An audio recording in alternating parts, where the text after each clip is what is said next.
Hello guys, welcome to Compete Minds. మీ అందరికీ తెలిసిందే ఎస్ఐ కానిస్టేబుల్కి సంబంధించిన ప్రీవియస్ ఇయర్ క్వశ్చన్స్ సబ్జెక్ట్ వైజ్గా డిస్కస్ చేస్తున్నాం కదా. జాగ్రఫీకి సంబంధించిన కంటిన్యూషన్ ఒకసారి డిస్కస్ చేద్దామండి. ఓకే, ఎస్, ఆల్రెడీ 105 వరకు మనం డిస్కస్ చేసాం కదా ప్రీవియస్గా. 106 దగ్గర నుంచి ఒకసారి డిస్కస్ చేద్దాం మనం. ఎస్, ఫస్ట్ క్వశ్చన్ చూద్దామండి ఈ సెషన్కి సంబంధించి. Which of the following is largest plateau in India అంటున్నారు. ఇక్కడ చాలా ఇంపార్టెంట్. లార్జెస్ట్ అంటే అతి పెద్దది భారతదేశానికి గురించి అడుగుతున్నారు. ఈ క్రింది వాటిలో భారతదేశంలో అతిపెద్ద పీఠభూమి ఏది అంటున్నారు. అయితే ఇది ఇండియా గురించి అడుగుతున్నారు కదా. వరల్డ్కి తీసుకుంటే ఎస్, వరల్డ్లో ఎస్ అతిపెద్ద పీఠభూమి అంటే మాత్రం వచ్చేసి మనకి టిబెటియన్ ప్లాట్యూ అని చెప్పేసి పిలవడం అయితే జరుగుతుంది.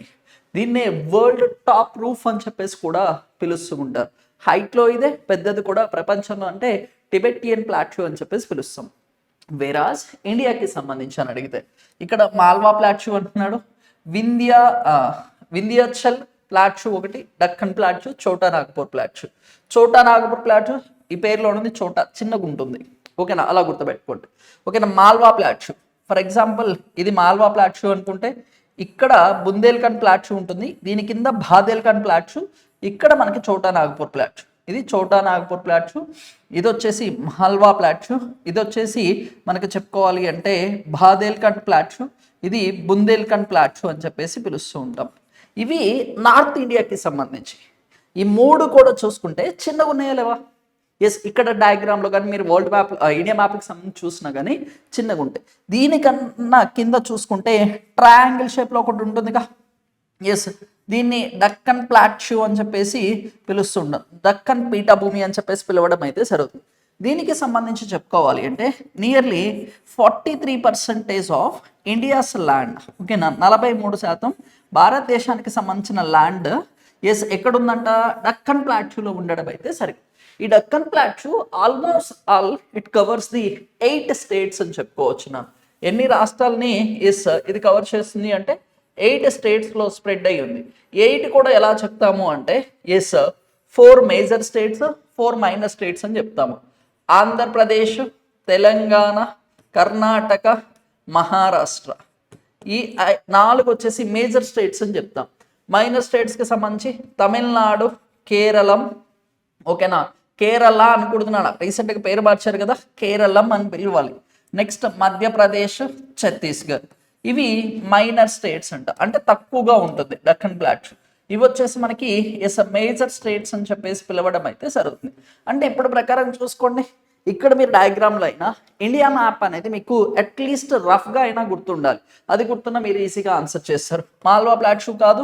ఎస్, వింధ్యాచల్ అనేది కూడా మనకి చెప్పుకోవాలంటే వింధ్యా సాత్పురాస్ అనేవి ఉంటాయి కదా, ఇట్స్ రేంజెస్ వెరీ లెస్ అని చెప్పుకోవచ్చు. ఇది కూడా కాదు. చోటా నాగపూర్ ప్లాట్యూ కూడా కాదు.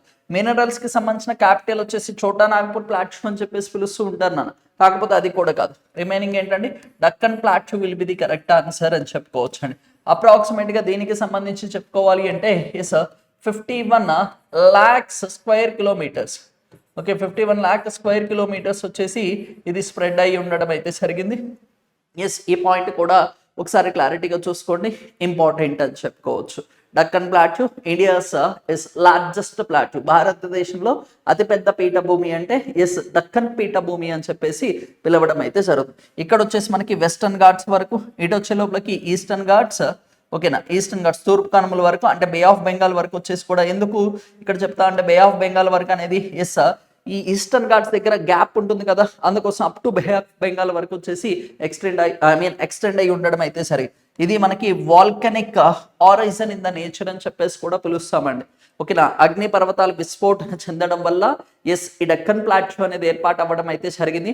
అప్రాక్సిమేట్గా దీనికి సంబంధించి చెప్పుకోవాలంటే 65 million years ago అనేది ఇది ఫామ్ అయింది అని చెప్పేసి కూడా yes there is yes records అని చెప్పుకోవచ్చు అండి. ఓకే, నెక్స్ట్ చూద్దామండి. Luni river which originate in Pushkar valley of Aravalli ranges ends in the following which among the following అంటున్నారు. అరావలి శ్రేణుల్లోని పుష్కర్ లోయలో జన్మించిన లూనీ నది ఈ క్రింది ఎస్ దేనిలో ముగింపు ఆర్ ఎండ్స్ జరుగుతుంది, ఎండ్ అవుతుంది అంటున్నాడు. ఇక్కడ ఎండ్ అంటే మీరు ఇక్కడ ఎస్ మేజర్గా చెప్పుకోవాలి అంటే మర్జ్, ఆర్ ప్రతి ఒక్క రివర్ తీసుకోండి, ఆ రివర్ కి ఎండ్ పాయింట్ అనేది ఉంటుంది నాన్న. ఎండ్ పాయింట్ అంటే ఏంటి? ప్రతి ఒక్క నది కూడా మాక్సిమం చెప్పుకోవాలి అంటే ఏదో ఒక సముద్రంతో కనెక్ట్ అవుతుంది. All the rivers are connected to the ఎక్కడ కనెక్ట్ అవుతాయి? సీస్ కి కనెక్ట్ అవ్వడం అయితే సరే. Each and every river connect the seas. అన్ని సీస్ ఎవరికి కనెక్ట్ అవుతాయి? ఓషన్స్ కి, మహాసముద్రాలకి కనెక్ట్ అవ్వడం అయితే జరుగుతుంది. ఈ బేసిక్ పాయింట్ ఒకసారి క్లారిటీగా చూసుకోండి. బెస్ట్ ఎగ్జాంపుల్ తీసుకోండి, కృష్ణా రివర్. కృష్ణా రివర్ ఉంది, అంశల దీవిలో బే ఆఫ్ బెంగాల్లో కలుస్తుంది. ఎక్కడండి? అంశల దీవి దగ్గర వచ్చేసి కలుస్తుంది. అలాగా మీరు ఏదైనా తీసుకోండి. ఇప్పుడు బ్రహ్మపుత్ర రివర్ ఉంది, ఇండియా నుంచి బంగ్లాదేశ్లోకి, వెస్ట్ బెంగాల్ నుంచి బంగ్లాదేశ్కి ఎంటర్ అయిపోయి మనకి మేజర్గా చెప్పుకోవాలి అంటే బే ఆఫ్ బెంగాల్లో కలుస్తుంది. గంగా కూడా సేమ్ కాన్సెప్ట్ కదా, ఓకేనా? అలా మనకి ఏ రివర్ అయినా తీసుకోండి. ఇప్పుడు వెస్ట్ ఫ్లోయింగ్ రివర్స్ అంటాం, నర్మదా నది కానీ తపతీ నది కానీ అవి తీసుకుంటే వెస్ట్ ఫ్లోయింగ్ రివర్ అరేబియన్ సముద్రంలో వచ్చేసి కనెక్ట్ అవుతూ ఉంటాయి. అంటే ఈచ్ అండ్ ఎవ్రీ రివర్, ప్రతి నదికి కూడా ఎండ్ పాయింట్ ఉంటుంది. ఎండ్ పాయింట్ అంటే అంటే ఇక్కడ మనకి ఎందులో ఒక దాంట్లో కనెక్ట్ అవుతుంది, ఓకేనా? నది అంతా కూడా ఇప్పుడు ఫర్ ఎగ్జాంపుల్ ఇక్కడ చూడండి, ఇది ఇక్కడ స్టార్ట్ అయింది అనుకుందాం, నది ఇలా స్టార్ట్ అయింది, డిఫరెంట్ స్ట్రీమ్స్ కింద వెళ్తుందిగా. ఇలా స్ట్రీమ్స్ కింద వెళ్ళి, ఓకేనా, ఇలా స్ట్రీమ్స్ కింద వెళ్ళి మళ్ళీ ఫైనల్గా వచ్చే ఒకే ఫ్లో వస్తుంది కదా. ఇవన్నీ కూడా దీన్ని కనెక్ట్ అయిపోతాయి కదా. కనెక్ట్ అయ్యి ఎక్కడొక చోట ఎందులో దాంట్లో కనెక్ట్ అవుతుంది, అంటే ఎండ్ అయిపోతుంది. అంటే ఇక్కడ సముద్రంలో వచ్చేసి మర్జ్ అవ్వడం అయితే జరుగుతుంది. కాకపోతే ఇండియాలో వన్ అండ్ ఓన్లీ రివర్, ఈ రివర్ అనేది ఇక్కడ ఏ సముద్రంలో కూడా కనెక్ట్ అవ్వదు, ఏ సముద్రంలో కూడా మర్జ్ అవ్వదు. It is also called it as a disappearing river అని చెప్పేసి కూడా పిలుస్తూ ఉంటారు. ఆ డిసప్పీరింగ్ ఎక్కడ? అరేబియన్ సముద్రంలో కనెక్ట్ అవ్వడానికి ఛాన్స్ లేదు. ఎందుకు? కనెక్ట్ అవ్వట్లేదు కదా ఇది అని చెప్పేసి డిస్కస్ చేసాం. ట్రిబ్యూటరీ ఆఫ్ మనకి శబరమతి అంటున్నారు. శబరమతి కూడా west flowing river. Luni it self as a river, it's not a tributary. Luni అనేది ఒక నది, ఇది ఉపనది కాదు. ఈ రెండు నేను ఎలిమినేట్ చేసేసా. ఇక్కడ మౌంట్ అబు అని ఉంది, రన్ ఆఫ్ కచ్ అని ఉంది. మౌంట్ అబు రేంజెస్ అనేది అరావలి రేంజెస్ కి సంబంధించిందే కదా. ఇవి ఒక రేంజెస్ అనమాట. మరి ఇక్కడ డిసప్పీర్ అవుతుందా? రన్ ఆఫ్ కచ్ దగ్గర డిసప్పీర్ అవుతుందా అంటే రన్ ఆఫ్ కచ్ దగ్గర వచ్చేసి ఇది డిసప్పీర్ అవ్వడం అయితే జరుగుతుంది. రన్ ఆఫ్ కచ్ దగ్గర లూని రివర్ అనేది డిసప్పీర్ అవ్వడం అయితే జరుగుతుంది. ఇది ఏ నదిలో, ఈ నది అనేది ఏ సముద్రంలో కూడా కనెక్ట్ అవ్వదు. It is also called it as disappearing river అని చెప్పేసి పిలవడం అయితే జరుగుతుంది. ఈ మౌంట్ అబూని రీసెంట్ గా పేరు మార్చారు కదా. అయితే దీనికి సంబంధించి మౌంట్ అబూని వచ్చేసి రీసెంట్ గా ఏమని పేరు మార్చారు? మౌంట్ రాజ్. ఏమని పేరు మార్చారు నాన్న? మౌంట్ రాజ్ అని చెప్పేసి, ఓకే, రాజస్థాన్ స్టేట్ గవర్నమెంట్ వచ్చేసి దీని పేరు మార్చడం అయితే జరిగింది. ఈ పాయింట్ కూడా చూసుకోండి. అలాగనే ఈ లూని గురించి డిస్కస్ చేసాం కదా. ఈ రాజస్థాన్ లో ఇంకొక కెనాల్ ఉందండి. ఒక కాలువ కన్స్ట్రక్ట్ చేశారు, దాన్ని ఇందిరా కెనాల్. ఏమని పిలుస్తారు? ఇందిరా కెనాల్ అని చెప్పేసి పిలవడం అయితే జరుగుతుంది. ఇది మ్యాన్ మేడ్ కెనాల్ అని చెప్పుకోవచ్చు. ఇది కూడా ఒకసారి క్లారిటీగా చూసుకోండి, important. Run of Kutch will be the correct answer. Next చెప్పుకోవాలి అంటే ఎలీసీ ప్యాలెస్ అనేది డాష్ దేశ అధ్యక్షుడి అధికార నివాసం. ఇక్కడ మనకి ప్లేసెస్ అండ్ న్యూస్ అని చెప్పేసి ఒక టాపిక్ ఉంటుంది నాన్న. మీరు కరెంట్ అఫైర్స్లో కూడా నేర్చుకుంటూ ఉంటారు. అదే టాపిక్ అనేది జాగ్రఫీలో కూడా హెల్ప్ అవ్వడం అయితే జరుగుతుంది. Places and news. ఎప్పుడైనా సరే ఇండియన్ ప్రైమ్ మినిస్టర్ కానీ ఇండియన్ ప్రెసిడెంట్ కానీ ఏదైనా కంట్రీకి విజిట్ చేసినప్పుడు ఆ కంట్రీలో ఎక్కడ స్టే చేస్తున్నారు, అక్కడ వాళ్ళ యొక్క ప్యాలెస్ పేర్లు అనేది ఒకసారి చూసుకోండి. బెస్ట్ ఎగ్జాంపుల్ తెలంగాణ కానిస్టేబుల్ 2022లో ఈ క్వశ్చన్ అనేది అడగడం అయితే జరిగింది. అంటే ప్లేసెస్ అండ్ న్యూస్ అనేది జాగ్రఫీకి సంబంధించి మీరు ఒక్కొక్కసారి ఐడియా ఉండాలి అని చెప్పేసి అందుకోసమే ఈ క్వశ్చన్ అనేది ఇక్కడ ఇవ్వడం అయితే జరిగింది నాన్న. యునైటెడ్ కింగ్డమ్ సంబంధించి మోనార్క్ ఉంటారు కాబట్టి వాళ్ళకి ప్యాలెస్ ఏం లేదు నాన్న. శ్రీలంకకి సంబంధించి చెప్పుకోవాలంటే శ్రీలంక ప్రెసిడెన్షియల్ భవన్ అని చెప్పేసి పిలుస్తూ ఉంటారు. సింగపూర్కి సంబంధించి చెప్పుకోవాలి అంటే ఇస్తారా అని చెప్పేసి పిలవడం అయితే జరుగుతుంది. ఇది కూడా కాదు. నెక్స్ట్ ఫ్రాన్స్ దేశానికి సంబంధించిన ప్రెసిడెంట్ యొక్క ప్యాలెస్ ని ఎలీసీ ప్యాలెస్ అని చెప్పేసి పిలవడం అయితే జరుగుతుంది. ఓకేనా, ఇది ఒకసారి చూడండి. అలాగనే మరి ఇండియన్ ప్రెసిడెంట్ ఉన్నారు కదా, భారత రాష్ట్రపతికి సంబంధించి ఇండియన్ ప్రెసిడెంట్కి సంబంధించిన ప్యాలెస్ పేరు, భవన్ పేరేంటి? ప్రెసిడెన్షియల్ భవన్ అని చెప్పేసి పిలుస్తాం. దీనికి సంబంధించి ఇంకా చెప్పుకోవాలంటే రాష్ట్రపతి భవన్ అని చెప్పేసి పిలవడం అయితే జరుగుతుంది. రాష్ట్రపతి భవన్ అని చెప్పేసి పిలుస్తారు. రాజ్ భవన్ అంటే గవర్నర్ యొక్క నివాసం. దాన్ని ఇప్పుడు రీసెంట్ గా రాజ్ నివాస్ అని చెప్పేసి పేరు మార్చారు. లోక్ నివాస్ అని చెప్పేసి కూడా ఉంది అండి. ఓకేనా, అది వచ్చేసి మనకి లెఫ్టినెంట్ గవర్నర్స్కి సంబంధించి ఎస్, అది కూడా ఒకసారి క్లారిటీగా చూసుకోండి, ఇంపార్టెంట్. సారీ, లోక్ భవన్ లోక్ నివాస్ అని చెప్పేసి పేరు మార్చారు. గవర్నర్ యొక్క రెసిడెన్సీ రాజ్ భవన్ అని పిలుస్తుంది, దాన్ని లోక్ నివాస్ అని చెప్పేసి పేరు మార్చడం అయితే జరిగింది. ఎస్, అవి కూడా ఒకసారి క్లారిటీగా చూసుకోండి, ఇంపార్టెంట్ అని చెప్పుకోవచ్చు. అలాగనే పిఎంఓ ఆఫీస్ ఉంది కదా, ప్రధానమంత్రి గారి యొక్క కార్యాలయాన్ని సేవా తీర్థ్ అని చెప్పేసి రీసెంట్గా పేరు మార్చడం అయితే జరిగింది. ఓకేనా, ఇది కూడా ఒకసారి క్లారిటీగా చూసుకోండి. రాజ్ భవన్ లోక్ నివాస్ అని, ఓకే, లోక్ భవన్ అండి. లెఫ్టినెంట్ గవర్నర్స్ కి సంబంధించి చెప్పుకోవాలి అంటే లోక్ నివాస్, దాన్ని వచ్చేసి మనకి ఓకే రాజ్ నివాస్ అని పిలుస్తారు, దాన్ని లోక్ నివాస్ అని చెప్పేసి పేరు మార్చడం అయితే జరిగింది. ఓకేనా, అవి ఒకసారి క్లారిటీగా చూడండి. Next, which among the following is India's deepest land locked, okay, land locked కి సంబంధించిన ప్రొటెక్టెడ్ పోర్ట్ అంటున్నారు. ఓకే, దీనికి సంబంధించి చెప్పుకోవాలి అంటే ఎస్, దీనికి సంబంధించి చెప్పుకోవాలి అంటే ఈ క్రింది వాటిలో భారతదేశపు లోతైన భూమిచే అవతరించి ఉన్న మరియు రక్షితమైన ఓడరేవు ఏది అంటారు. దీనికి సంబంధించి ఎప్పుడైనా సరే పోర్ట్స్ గురించి మీరు చదివేటప్పుడు మ్యాక్సిమం ఈస్ట్ సైడ్ ఉన్న పోర్ట్స్ అనేవి న్యాచురల్ పోర్ట్స్ అని చెప్పేసి పిలుస్తూ ఉంటాము. అందులో మేజర్గా చెప్పుకోవాలి అంటే ఈ విశాఖపట్నం పోర్ట్ అనేది దీన్ని ల్యాండ్ లాక్డ్ పోర్ట్ అని చెప్పేసి కూడా పిలుస్తామండి. ఏ పోర్ట్ అని పిలుస్తాము? ఎస్, ల్యాండ్ లాక్డ్ పోర్ట్ అని చెప్పేసి కూడా పిలవడం అయితే సరే.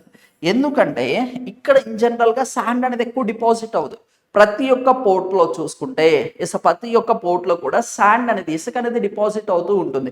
వేరాజ్ విశాఖపట్నంలో ఇది న్యాచురల్ హార్బర్ అని చెప్పుకోవచ్చు, న్యాచురల్ పోర్ట్ అని చెప్పుకోవచ్చు. డెప్త్ ఎక్కువగా ఉంటుంది, అలాగనే ల్యాండ్ లాక్డ్, చుట్టూ కూడా ల్యాండ్కి సంబంధించి లాక్ అయి ఉంటుంది. అందుకోసమే మనకి Visakhapatnam port will be the correct answer అని చెప్పుకోవచ్చు అండి. పారాదీప్ పోర్ట్ని చూసారా, ఇది వచ్చేసి ఇప్పుడు చెప్పుకోవాలి అంటే లార్జెస్ట్ కార్గో హ్యాండిలింగ్. ఓకే, అప్పుడు దీన్ దయాల్ పోర్ట్ ఉండేదండి. ఎస్, కార్గోకి సంబంధించి ఎవరు ఉండేవాళ్ళు?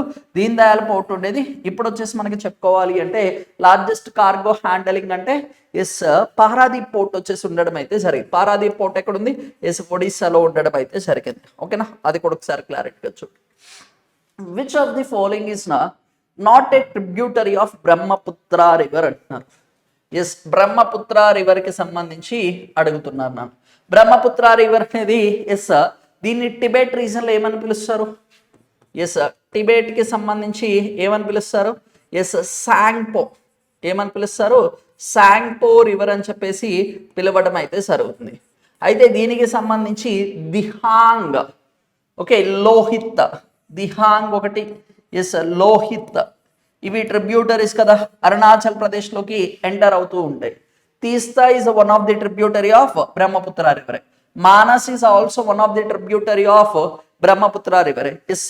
ఇంకా చెప్పుకోవాలి అంటే బరాక్ అనేది కూడా it's tributary of Brahmaputra river అని చెప్పేసి చెప్పుకోవచ్చు.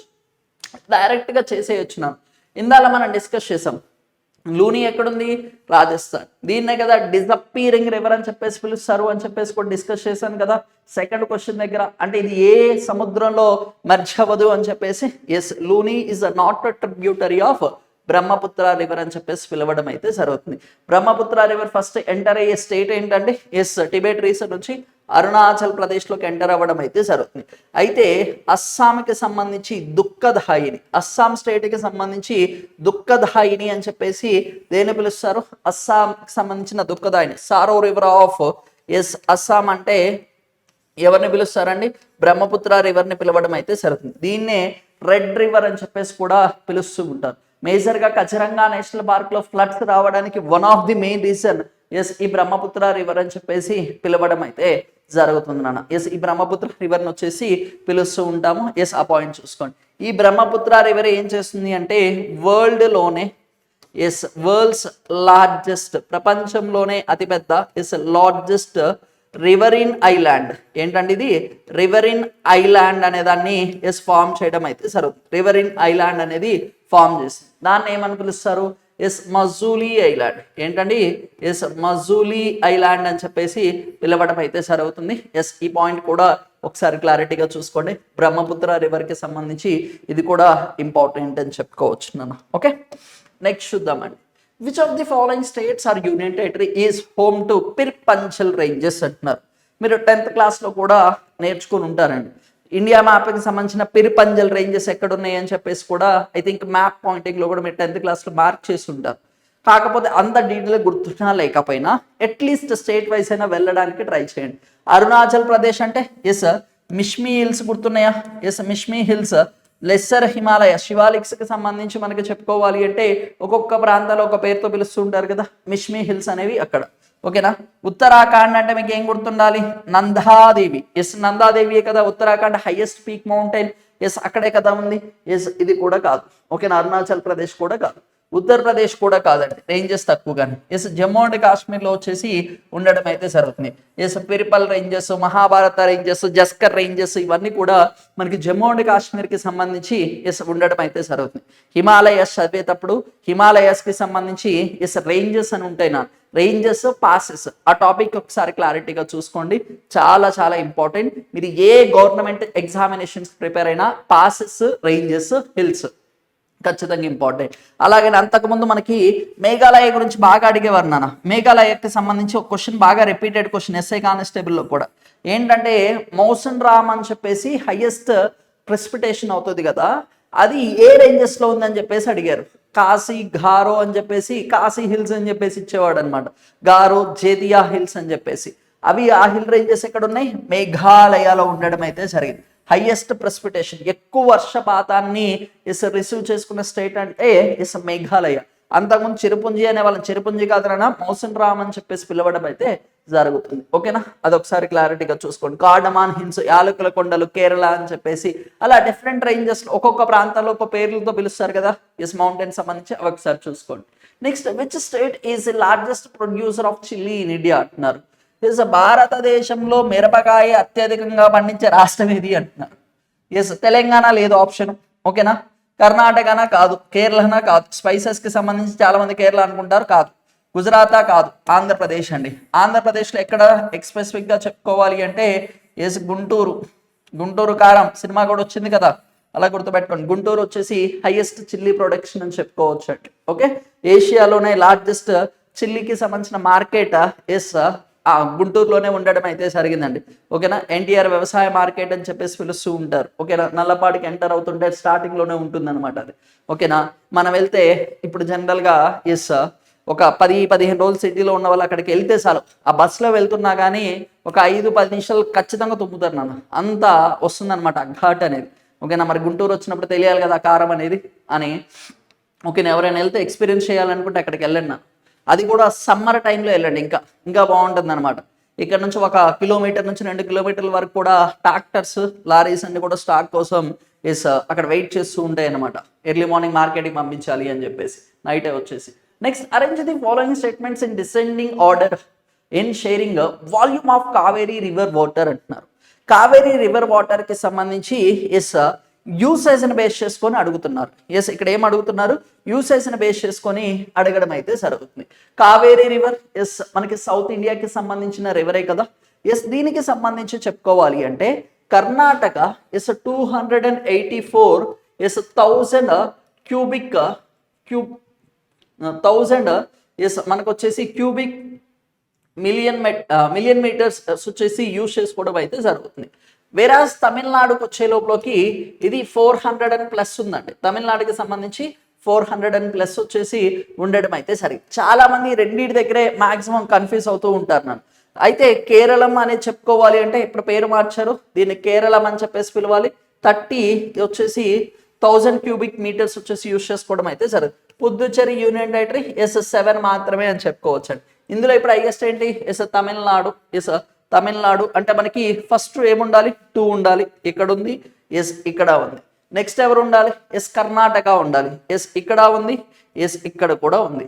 ఓకే, నెక్స్ట్ ఏముండాలి మనకి? కేరళం ఉండాలి. కేరళం 30 కదా. నెక్స్ట్ 3rd ఉండాలి. ఓకే, 3rd ఉండాలి. ఇక్కడ 3rd లేదు, cancel. Okay, option 4 will be the correct answer అండి. ఈ క్వశ్చన్ అడగడానికి మెయిన్ రీజన్ ఏంటి అంటే తమిళనాడు కర్ణాటకకి సంబంధించి కావేరీ డిస్ప్యూట్స్ ఉన్నాయి.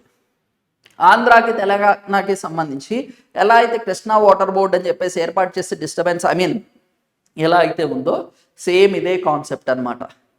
తమిళనాడులో షుగర్ కేన్ ఎక్కువగా ప్రొడ్యూస్ చేస్తారు. Sugar cane is water intensity crop. అది కూడా కర్ణాటకలో కూడా వాళ్ళు షుగర్ కేన్ ఎక్కువ ప్రొడ్యూస్ చేస్తారు. కర్ణాటక దగ్గర నుంచి వచ్చినప్పుడు వాళ్ళే అన్ని డ్యాములు కట్టేసి వాటర్ అంతా స్టోర్ చేసుకోవడం వల్ల తమిళనాడు లాస్ అవుతుంది. మ్యాక్సిమం ఫ్లో అయ్యేది తమిళనాడులో, ఎస్ కావేరీ రివర్. అయితే కర్ణాటక ముందే వాటర్ స్టోర్ చేసుకుంటుంది అనమాట. దానివల్ల తమిళనాడు ఇంపాక్ట్ అవుతుంది అని చెప్పేసి ఒక డిస్టర్బెన్స్ కూడా ఉండడం అయితే సరే. అంటే జాగ్రఫీలో మనకు క్వశ్చన్స్ ఎలా వస్తున్నాయి అంటే కరెంట్ అఫైర్స్కి సంబంధించిన ఏదైనా న్యూస్ అనేది ఉంటే దాన్ని బేస్ చేసుకొని కూడా క్వశ్చన్స్ ఫ్రేమ్ అవుతాయి అని చెప్పడానికి one of the best example అని చెప్పుకోవచ్చు.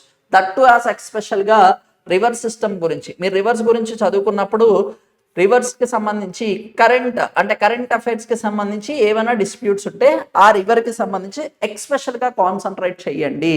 ఓకేనా. Next, national mesosphere, stratosphere and troposphere radar facility located అంటున్నారు.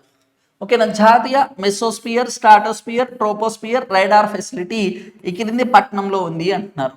ఎస్, రాజేందర్ నగర్ హైదరాబాదా? కాదు. నెక్స్ట్ వచ్చేసి మనకి గద్దంకి తిరుపతి అంటున్నారు. ఎస్, భీమిలి విశాఖపట్నం కాదు. ఎస్, అమరావతి విజయవాడ కాదు అన్నాను. Yes, option 2 will be the correct answer. గదంకి ఎస్ తిరుపతిలో వచ్చేసి ఉండడం అయితే జరిగింది. ఓకేనా. ఇది కూడా ఒకసారి చూసుకోండి. ఏపీకి సంబంధించిన ఆస్పిరెంట్స్ ఒక్కసారి క్లారిటీగా చూసుకోండి. రీసెర్చ్ సెంటర్స్ అవి ఒకసారి లిస్ట్ చూసుకున్నానా, ఏపీలో ఏవైతే ఉన్నాయో వాటికి సంబంధించి హెల్ప్ అవ్వడం అయితే సరే. Next, world's longest railway tunnel route is in అంటున్నారు. ప్రపంచంలోనే అతి పొడవైన రైల్వే సొరంగ మార్గము గల దేశం గురించి అడుగుతున్నారు. ఎస్, అది వచ్చేసి మనకి ఎక్కడ ఉంది అంటున్నారు. అది వచ్చేసి మనకి ఎక్స్పెషల్గా చెప్పుకోవాలి అంటే ఎస్ స్విట్జర్లాండ్లో ఉండడం అయితే జరిగింది. ఎక్కడుందండి? స్విట్జర్లాండ్లో వచ్చేసి ఉండడం అయితే జరిగింది. దీనికి సంబంధించి చెప్పుకోవాలి అంటే ఎస్ దగత్ అని చెప్పేసి ఆ ప్రాంతంలో ఎస్ ఇది కనిపించడం అయితే జరుగుతుంది. ఎస్, దీనికి సంబంధించి మేజర్గా చెప్పుకోవాలి అంటే ఆల్పైన్ రీజన్స్లో వచ్చేసి మేజర్గా ఆ ప్రాంతాల్లో వచ్చేసి దీన్ని కన్స్ట్రక్ట్ చేశారు. ఎస్, అది కూడా ఒకసారి క్లారిటీగా చూసుకోండి, ఇంపార్టెంట్. దీనికి సంబంధించిన లెంత్ వచ్చేసి 57 కిలోమీటర్స్ వచ్చేసి ఉండడం అయితే జరిగింది. ఇది ఒక మౌంటైన్ నుంచి ఇది టన్నెల్ నుంచి పాస్ ఆన్ అవ్వడం అయితే జరుగుతుంది. వరల్డ్ అనే ఇదే అతి పెద్దది అని చెప్పేసి కూడా చెప్పుకోవచ్చు అండి. అలాగనే మనకి ఇండియాలో వచ్చేసి టన్నెల్ 49 అని చెప్పేసి ఒకటి ఉందండి. ఇది వచ్చేసి 12 కిలోమీటర్స్ అప్రాక్సిమేట్ గా ఉంటుంది. ఇండియాలో వచ్చేసి ఏంటి టన్నెల్ 49 అని చెప్పేసి ఉంటుంది. ఇది వచ్చేసి మనకి ఇండియాకి సంబంధించి లాంగెస్ట్ రైల్వే టన్నెల్ కి సంబంధించిన రైల్వే టన్నెల్ అని చెప్పుకోవచ్చు. ఇది ఒకసారి క్లారిటీగా చూసుకోండి, ఇంపార్టెంట్ అని చెప్పుకోవచ్చు. అలాగనే మనకి రీసెంట్ గా ఎస్ మనం చెప్పుకోవాలి అంటే అస్సాం స్టేట్కి సంబంధించి అస్సాం స్టేట్లో వచ్చేసి 33.7 కిలోమీటర్స్ 33.7 కిలోమీటర్స్ మనకు వచ్చేసి under water rail cum road టనల్ని ప్లాన్ చేస్తున్నారండి. ఎస్, రోడ్డు టనల్ అనే దాన్ని ప్లాన్ చేయడం అయితే జరుగుతుంది. దీనికి సంబంధించి క్యాబినెట్ అప్రూవల్ కూడా ఇచ్చిందండి. 2026లో క్యాబినెట్ అప్రూవల్ కూడా చేయడం అయితే సరే. ఇది ఇంకా దీని మీద అడగడు. ఇప్పుడు ప్రజెంట్ కరెంట్లో ఏదైతే ఉందో అది. ఇది ఎందుకు చెప్తున్నాను అంటే మనకి జాగ్రఫీలో ఏంటంటే ఎస్ ప్రాజెక్ట్ని బేస్ చేసుకొని కూడా లార్జెస్ట్ టన్నల్స్ అండి, స్మాలెస్ట్ టన్నల్స్ అండి, ఇండియాకి సంబంధించిన ఏదైనా టన్నల్స్ వస్తే అవి ఒక్కసారి క్లారిటీగా చూసుకోండి. అలాగనే బ్రిడ్జెస్ కూడా ఇంపార్టెంట్. హైయెస్ట్ రైల్వే బ్రిడ్జ్ అంటే చీనాబ్ బ్రిడ్జ్ అని చెప్పేసి ఒకటి ఉంది. అది చీనాబ్ రివర్ మీద కన్స్ట్రక్ట్ చేశారు. 359 మీటర్స్ అబోవ్ సీ లెవెల్. ఓకేనా. సముద్ర మట్టంతో కంపేర్ చేసి 359 మీటర్ల హైట్ లో దాన్ని కన్స్ట్రక్ట్ చేయడం అయితే జరిగింది. ఎస్, అది కూడా ఒకసారి క్లారిటీగా చూసుకోండి. అంజీకాద్ బ్రిడ్జ్ అని చెప్పేసి ఒకటి ఉందండి. అది ఇండియన్ రైల్వేస్ కి సంబంధించిన కేబుల్ బ్రిడ్జ్, తీగల వంచన అని చెప్పేసి చెప్తూ ఉంటాం. అలాగనే మనకి కన్యాకుమారిలో వచ్చేసి తమిళనాడులో పంబన్ బ్రిడ్జ్ అని తీసుకువచ్చారు. పంబన్ బ్రిడ్జ్ ఉంది, పంబన్ 2.0 అని చెప్పేసి తీసుకువచ్చారు. దాని యొక్క స్పెషాలిటీ ఏంటంటే ఇండియన్ రైల్వేస్ కి సంబంధించి first vertical uplift railway bridge అంటాం. ఇక్కడ చూడండి, ఇక్కడ మనకి ఇది రైల్వే బ్రిడ్జ్ అనుకుందాం. ఇది ఎక్కడ ఉంది? వాటర్ మీద, సముద్రం మీద కన్స్ట్రక్షన్ చేశారు.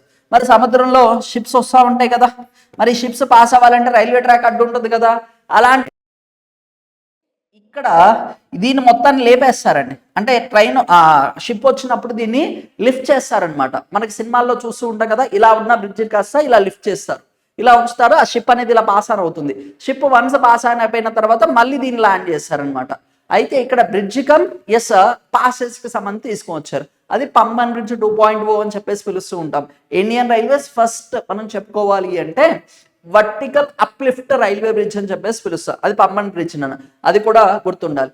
అలాగనే ఇండియన్ రైల్వేస్ కి సంబంధించి మనకి బుల్లెట్ ట్రైన్ వస్తుంది కదా. బుల్లెట్ ట్రైన్ ఎక్కడ? ముంబై టు అహ్మదాబాద్ వస్తుందండి. దీనికి సంబంధించి 1.48 మీటర్స్ మనకి ఇండియన్ రైల్వేస్ కి సంబంధించిన మౌంటైన్ టనల్ కన్స్ట్రక్ట్ చేశారు. ఇదే మౌంటైన్ టనల్లో అతి పెద్దది ఇదే. ఓకేనా? మౌంటైన్ టనల్లో అతి పెద్దది వచ్చేసి మనకి 4.8. ఇది వచ్చేసి మనకి చెప్పుకోవాలి అంటే పాల్ఘాట్ మహారాష్ట్ర జిల్లాలో వచ్చేసి ఉండడం అయితే జరిగింది. అందుకోసమే కొన్ని టన్నల్స్, మౌంటైన్ టన్నల్స్ కానీ బ్రిడ్జెస్ కానీ ఉన్నప్పుడు ఒకసారి క్లారిటీగా చూసుకోండి, important. Next match the following అడుగుతున్నారు. Copper, iron, gold, petroleum. రాగి, ఇనుము, బంగారం, పెట్రోలియం. రామ్గిరి ఒకటి, దిగ్బాయ్ ఒకటి, K3 ఒకటి. దీనికి సంబంధించి చెప్పుకోవాలంటే కుంద్రే ముక్క అనేది. ఇక్కడ ఇన్ జనరల్ గా చూసుకున్నా మీరు హిస్టరీలో కూడా నేర్చుకుని ఉంటారు. ఇండస్ వ్యాలీ సివిలైజేషన్ గురించి చదివినప్పుడు కూడా రాగికి సంబంధించి కాపర్ మైన్స్ కి సంబంధించి K3 మైన్స్ అని చెప్పేసి పిలుస్తాం. ఓకేనా? K3 మైన్స్ అంటే ఏ వచ్చేసి ఏముండాలి? మనకి ఏముండాలి? 3 ఉండాలి. ఇక్కడ ఉందా? లేదు. 1 వచ్చేసి 3 ఉండాలి. ఉందా? లేదు. ఓకే, లేదు. ఇక్కడ ఉందా? ఇక్కడ కూడా లేదు, తీసేసేయండి. ఇక్కడ ఉంది, ఇక్కడ ఉంది. ఇంకా ఇందులో మీకు ఏదైనా తెలిసినవి ఉన్నాయా అంటే చాలా మంది కూడా ఏం చేస్తారంటే, సార్ నేను ఎప్పుడు వినలేదు సార్ ఈ పేర్లు, విన్నా కానీ ఇప్పుడు ఎగ్జామ్లో గుర్తొస్తాయా అని చెప్పేసి అనుకుంటూ ఉంటారు. ఈ దిగ్బాయ్ ఉంది కదా, దిగ్బాయ్ ఎక్కడ? అస్సామే కదా. ఏషియాలోనే ఓల్డెస్ట్ ఆయిల్ వెల్స్ కదా. ఆసియాలోనే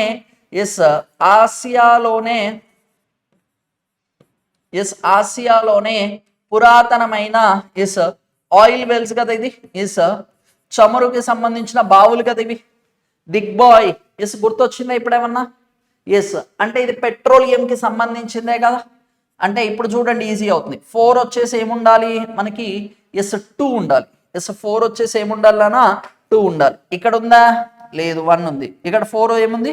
2 ఉంది. అయిపోయింది.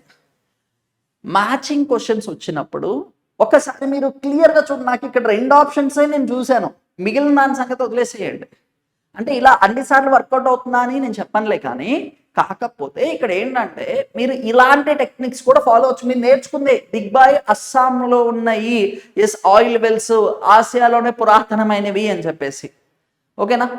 అస్సాం అంటే 2 గుర్తుండాలి జాగ్రఫీకి సంబంధించి, మజూలి ఐలాండ్, అలాగనే దిగ్బాయ్ అని చెప్పేసి ఆయిల్ వెల్స్. ఈ రెండింటిని చూసుకుంటే మీకు ఈజీగా ఆన్సర్ చేయొచ్చు. ఇలాగ చూడండి, క్వశ్చన్స్ వచ్చినప్పుడు ఈ ఫార్మాట్లో చూడడానికి ట్రై చేయండి. Next, the region between the Tropic of Cancer and Tropic of Capricorn is అంటున్నారు. కర్కాటక రేఖ, మకర రేఖ మధ్య గల ప్రాంతం అడుగుతున్నాడు. ఓకేనా? Just imagine this is also earth. అది కరెక్ట్గా రాకపోయినా ఒకసారి దాన్ని అలానే ఇమాజిన్ చేసుకున్నానా? I'm not good in the drawing. Earth యొక్క షేప్ ఏంటి? జియాయిడ్ షేప్ కదా. దీన్ని ఈక్వేటర్ అని చెప్పేసి పిలుస్తాం. 0 డిగ్రీల లాటిట్యూడ్, 0 డిగ్రీల అక్షాంశాలని వచ్చేసి మనకి భూమధ్య రేఖ. ఇదేంటి? భూమికి మధ్యగా ఉంది కాబట్టి భూమధ్య రేఖ అని చెప్పేసి పిలవడం అయితే జరుగుతుంది. ఓకేనా? భూమధ్య రేఖ ఇది. దీనిపైన ఎవరున్నారు? దీనిపైన వచ్చేసి 23.5 డిగ్రీలతో 23.5 డిగ్రీలతో ఒకటి ఉంది. దీని కింద ఎవరున్నారు? మళ్ళీ 23.5 డిగ్రీలతోనే ఒకటి ఉంది. సార్ నార్త్ సౌత్ ఇవన్నీ పెడతారు కదా అనుకుంటారు. ఈక్వేటర్ నుంచి పైకి నార్త్ అండి, ఇది ఉత్తర ధ్రువం. ఇది వచ్చేసి దక్షిణ ధ్రువం. నార్త్ సౌత్ అంటాం. దీన్ని ఉత్తర ధ్రువం, ఉత్తర ధ్రువం అని చెప్పేసి పిలుస్తూ ఉంటాం. ఇది వచ్చేసి మనకి దక్షిణ ధ్రువం అని చెప్పేసి పిలవడం అయితే జరుగుతుంది. ఓకేనా? ఇప్పుడు ఇదేమవుతుంది? ఇది నార్త్, ఇది సౌత్. దీన్ని ఏమంటారు? Tropic of Cancer. దీన్నే కదా కర్కాటక రేఖ 23.5 డిగ్రీల నార్త్ లాటిట్యూడ్, 23.5 డిగ్రీల ఉత్తర రేఖ, ఉత్తర మనకి రేఖను వచ్చేసి ఉత్తర రేఖను వచ్చేసి మనకి చెప్పుకోవాలి అంటే అక్షాంశాన్ని ట్రాపిక్ ఆఫ్ క్యాన్సర్ అని చెప్పేసి పిలవడం అయితే జరుగుతుంది. కర్కాటక రేఖ అని చెప్పేసి పిలుస్తారు. ఓకేనా? ఈ పాయింట్ ఒకసారి చూసుకోండి. అయితే ఇప్పుడు మనకి ఏంటి? ఈ రెండింటి మధ్యలో ఉన్న ప్రాంతాన్ని కూడా అడుగుతుంది. ఎస్ ఇక్కడ ఉన్న ప్రాంతాన్ని ఈ గ్రీన్ కలర్లో తీసుకున్న దాని గురించే వాడు అడుగుతున్నాడు. ఓకేనా, దీన్నే మనకి చెప్పుకోవాలి అంటే ఎస్ థారిడ్ రీజన్ అని చెప్పేసి పిలుస్తాం. నాన్న ఏమని పిలుస్తాము? థారిడ్ రీజన్ అని చెప్పేసి పిలుస్తాం. ఇంకొకటి వైట్ తీసుకుంటున్నా చూడండి. ఎస్ వైట్ చూడండి, ఇది వచ్చేసి 66.5 degrees సౌత్, ఇది 66.5 degrees ఇది నార్త్ అవుతుంది. ఆర్కిటిక్ అంటార్టిక్ సర్కిల్ అని చెప్పేసి పిలుస్తూ ఉంటాం కదా. ఎస్ ఇక్కడ వైట్ కలర్లోనే షేడ్ చేసిన దాన్ని, ఎస్ ఈ వైట్ కలర్లో షేడ్ చేసిన దానికి సంబంధించి ఎస్ చెప్పుకోవాలి అంటే ఎస్ వైట్ కలర్కి సంబంధించి చెప్పుకోవాలి అంటే దీన్ని టెంపరేట్ రీజన్ అని పిలుస్తాం. నాన్న ఏమని పిలుస్తారు? ఎస్ దీన్ని టెంపరేట్ రీజన్ అని చెప్పేసి పిలవడం అయితే జరుగుతుంది. దీన్ని ఏమని పిలుస్తాము? Temperate reason. ఈ పైన ఉంది చూసారా, దీన్ని ఫ్రిజిడ్ రీజన్ అంటాం. ఓకేనా, ఇది ఎప్పుడు కూడా ఫ్రీజ్ అయి ఉంటుంది, మంచుతో ఉంటుంది కాబట్టి దాన్ని ఫ్రిజిడ్ రీజన్ అంటాం. ఇప్పుడు ఏంటి, కర్కాటక రేఖ మకర రేఖ ఉన్న ప్రాంతాన్ని మనకి ఏమని పిలుస్తారు? థారిడ్ రీజన్ అని చెప్పేసి పిలవడం అయితే జరుగుతుంది. ఎస్ అత్యుష్ణ మండలము అని చెప్పేసి పిలుస్తూ ఉంటారు. పోలార్ రీజన్ అంటే నార్త్ సౌత్ పోల్కి సంబంధించి, ఇది కాదు. టెంపరేట్ రీజన్ అంటే కర్కాటక రేఖ దగ్గర నుంచి పైకి, ఓకేనా, ఇక్కడ మకర రేఖ నుంచి కిందకున్న ప్రాంతాన్ని, ఎక్కడ వరకు ఆర్కిటిక్ సర్కిల్ అంటార్టిక్ సర్కిల్ ఆ ప్రాంతం వరకు ఉన్న వాటిని వచ్చేసి మనకి ఎస్ టెంపరేట్ రీజన్ అని చెప్పేసి పిలుస్తామండి. ఇది టెంపరేట్ రీజన్ అవుతుంది. ఓకేనా, అలాగనే మనకి తండ్రా ఇస్ జోన్ అని చెప్పేసి ఒకటి ఉంది. ఇది వచ్చేసి మనకి మేజర్గా చెప్పుకోవాలంటే ఫ్రిజిడ్ రీజనే. ఓకేనా, ఇదంతా కూడా మంచుతో ఉంటుంది. ఆల్ఫైన్ రీజన్స్ కానీ ఓకేనా, ఫ్రిజిడ్ మంచుతో కట్టగట్టిన ప్రాంతాన్ని మనకి తండ్రా రీజన్ అని చెప్పేసి పిలుస్తూ ఉంటారు అనమాట. ఇది కూడా కాదండి. ఓకేనా, ఎస్ క్లియర్ కదండి. ఈ క్వశ్చన్కి సంబంధించి ఎస్ థారిడ్ రీజన్ అని చెప్పేసి పిలుస్తూ ఉంటాం. ఓకేనా, అదే బేసిస్తో ఫారెస్ట్లు కూడా ఇంపార్టెంట్. అలా వచ్చినప్పుడు ఫారెస్ట్లు కూడా ఇంపార్టెంట్. నెక్స్ట్ చూద్దామండి. ఎస్ మ్యాచ్ ది ఫాలోయింగ్ అని చెప్పేసి అడుగుతున్నారు. ఈ మ్యాచ్కి సంబంధించి చెప్పుకోవాలంటే Kandla port, Chennai port, Mumbai port, next Kolkata port అని చెప్పేసి ఇచ్చాడు. ఓకేనా, కోల్కతా శ్యామ్ ప్రసాద్ ముఖర్జీ పోర్ట్ కదా. ఇది చెప్పుకోవాలి ఇండియాలో అంటే వన్ అండ్ ఓన్లీ రివరిన్ ఎస్ నది ఆధారిత ఓడరేవు అని అడిగితే సింపుల్గా కోల్కతా అనేది గుర్తుండాలి. నది ఆధారిత ఓడరేవు అంటే yes that is called it as Shyam Prasad Mukherjee port అని చెప్పేసి పిలవడం అయితే జరుగుతుంది. అంటే డి వచ్చేసి ఏముండాలి? 2 ఉండాలి. ఎస్ ఇక్కడ D2 ఉంది. ఇంకేమన్నా ఉన్నాయా చూడండి నాన్న. ఇది నా క్వశ్చన్ కాదు నాన్న, నేను ఆప్షన్స్ ఇచ్చింది కాదు. ఇంకోళ్ళు అనుకుంటారు మన వాళ్ళు, సార్ మీకు తెలుసు కాబట్టి మీరు ఇది ఆన్సర్ ఆప్షన్లో ఇలా ఇచ్చారండి. ఇది నా క్వశ్చన్ కాదు. ఏపీఎస్ఐ ప్రిలిమ్స్ 2026లో అడిగిన క్వశ్చన్ నాన్న. ఓకేనా, డి ఇంకేమన్నా ఉన్నాయా? ఏం లేవు, అయిపోయింది. కష్టపడద్దు, కొంచెం మీరు చదివారు నాన్న, ఇది మీకు తెలుసు. మీకు ఇది స్మార్ట్ వర్క్ చేయమని చెప్తారు. స్మార్ట్ వర్క్ అంటే ఓకేనా, మంచిగా లేచి స్మార్ట్ ఫోన్లో వర్క్ చేసేదాన్ని స్మార్ట్ వర్క్ అనరు నాన్న. ఓకేనా, ఇది నీకు తెలుసు కదా. కోల్కతా కనబడ్డది, ఓకే, రివరిన్ కనబడుతుంది, ఇంక ఇన్స్టాంట్గా దాంట్లోకి వెళ్ళిపోవాలి నువ్వు. ఓకేనా, తలకాయ ప్రవేశం చేయాలంటారు కదా, అలా చేయాలన్నమాట నాన్న. ఎందుకంటే ఎగ్జామినేషన్లో మనకు టైం తక్కువగా ఉంటుంది కాబట్టి టైం సేవ్ చేసుకోవడానికి ఇలాంటి యూజ్ చేస్తూ ఉంటాం అనమాట. ఇలాంటి టెక్నిక్స్ ఇవన్నీ ఎప్పుడు వస్తాయి మీకు అంటే నెంబర్ ఆఫ్ క్వశ్చన్స్ అనేది ప్రాక్టీస్ చేసినప్పుడు, నెంబర్ ఆఫ్ ఎగ్జామ్స్ అనేది రాసినప్పుడు, నెంబర్ ఆఫ్ టెస్ట్లు మీరు చేసి ఎక్స్ప్లెనేషన్ విన్నప్పుడు, ఇవి ఎలా అయితే మేము సాల్వ్ చేస్తున్నాం మీరు కూడా అలా చేస్తే ఈజీ అయిపోతుంది, అలవాటు అవుతుంది. అంటే పేపర్లో ఇలాంటి క్వశ్చన్స్ ఒక 10 క్వశ్చన్స్ మినిమం ఉంటాయి. ఆప్షన్స్ బేస్ చేసుకొని ఎలిమినేట్ చేసేవి అట్లీస్ట్ ఒక 10 క్వశ్చన్స్ ఉంటాయి పేపర్ మొత్తం మీద. ఆ 10 క్వశ్చన్స్లో నువ్వు 6-7 కరెక్ట్ ఆన్సర్ చేసినా యాడ్ ఆన్ అవుతుందిగా. ఓకేనా, ముందు అంటే మీకు ఇంకా మిగిలిన వాళ్ళకి మీకు ఒక డిఫరెన్షియేషన్ అయితే తీసుకొని వస్తుంది కదా. అలానే అన్ని కరెక్ట్ అవుతాయి అని నేను చెప్పను నాన్న. ఉన్నప్పుడు మనం యూజ్ చేసుకోవాలి ఈ టెక్నిక్స్. నీకు తెలియనప్పుడు నువ్వు ఖాళీ కూర్చుంటే ఏమొస్తుంది ఎగ్జామ్ హాల్లో? ఏం రాదు కదా. అందుకోసమే ఇలాంటి టెక్నిక్స్ నువ్వు వాడాలి. నేను ఏం చేయలేదు, కోల్కతా అది ఒకటి నాకు తెలుసు, మిగిలిన సంగతి వదిలేసేయండి. ఓకేనా, ఎస్ అలా చూసుకున్నా కానీ మీకు అయిపోతుంది. కాండ్లా పోర్ట్ అనేది దీన్ని టైడల్ పోర్ట్ అని చెప్పేసి పిలుస్తూ ఉంటామండి. ఓకేనా, చెన్నై వచ్చేసి ఆర్టిఫిషియల్ పోర్ట్ అని చెప్పేసి పిలుస్తాం. ముంబై వచ్చేసి మనకి ఎస్ బిగ్గెస్ట్ పోర్ట్, ఇండియాలోనే బిగ్గెస్ట్ పోర్ట్ అంటే ముంబై పోర్ట్ వచ్చేసి పిలవడం అయితే సరే. కాండ్లా టైడల్ 3 కదా. ఎస్ బి వచ్చేసి ఏముండాలి? 4 ఆర్టిఫిషియల్ పోర్ట్ చెన్నై పోర్ట్. ఓకేనా, నెక్స్ట్ ముంబై వచ్చేసి బిగ్గెస్ట్ పోర్ట్. ఓకేనా, డి వచ్చేసి రివరెంట్ పోర్ట్. అయితే మనం ఇందాక స్టార్టింగ్లో డిస్కస్ చేస్తాం. విశాఖపట్నం వచ్చేసి natural port, land locked port, అది కూడా చూసుకోండి. ఎస్ విశాఖపట్నంకి సంబంధించి land locked, yes land locked port అని చెప్పేసి డిస్కస్ చేసాం కదా. ల్యాండ్ లాక్డ్ అలాగని డీపెస్ట్ పోర్ట్, ఓకేనా, డీపెస్ట్ పోర్ట్ అని చెప్పేసి చూసుకోండి, ఇది కూడా ఇంపార్టెంట్, ఓకేనా. నెక్స్ట్ చూద్దామండి. Yes from following identify the wrong అని అడుగుతున్నారు. అంటే ఇక్కడ మనం తప్పుగా ఏది ఉందో దాన్ని ఐడెంటిఫై చేయాలంట. చూద్దామండి. ఇక్కడ ఖచ్చితంగా చూసుకున్నానా, మీకు ఆఫ్లైన్ ఫిజికల్ పేపరే వస్తుంది కాబట్టి అండర్లైన్ చేయండి, ఇలా రౌండ్ ఆఫ్ చేయండి, ఇబ్బంది ఏం లేదు. ఓకే, నాన్న పేపర్లో రౌండ్ ఆఫ్ చేసుకుంటే నిన్నెవ్వరేం అడగరు. నిన్నెవరైనా అడుగుతారా? లేదు. కాబట్టి ఎందుకు ఇలా చేయమని చెప్తాను అంటే, రౌండ్ ఆఫ్ చేయమనడానికి వాడు కరెక్ట్ అవుతున్నాడా రాంగ్ అడుగుతున్నాడా అది కూడా తెలియాలి.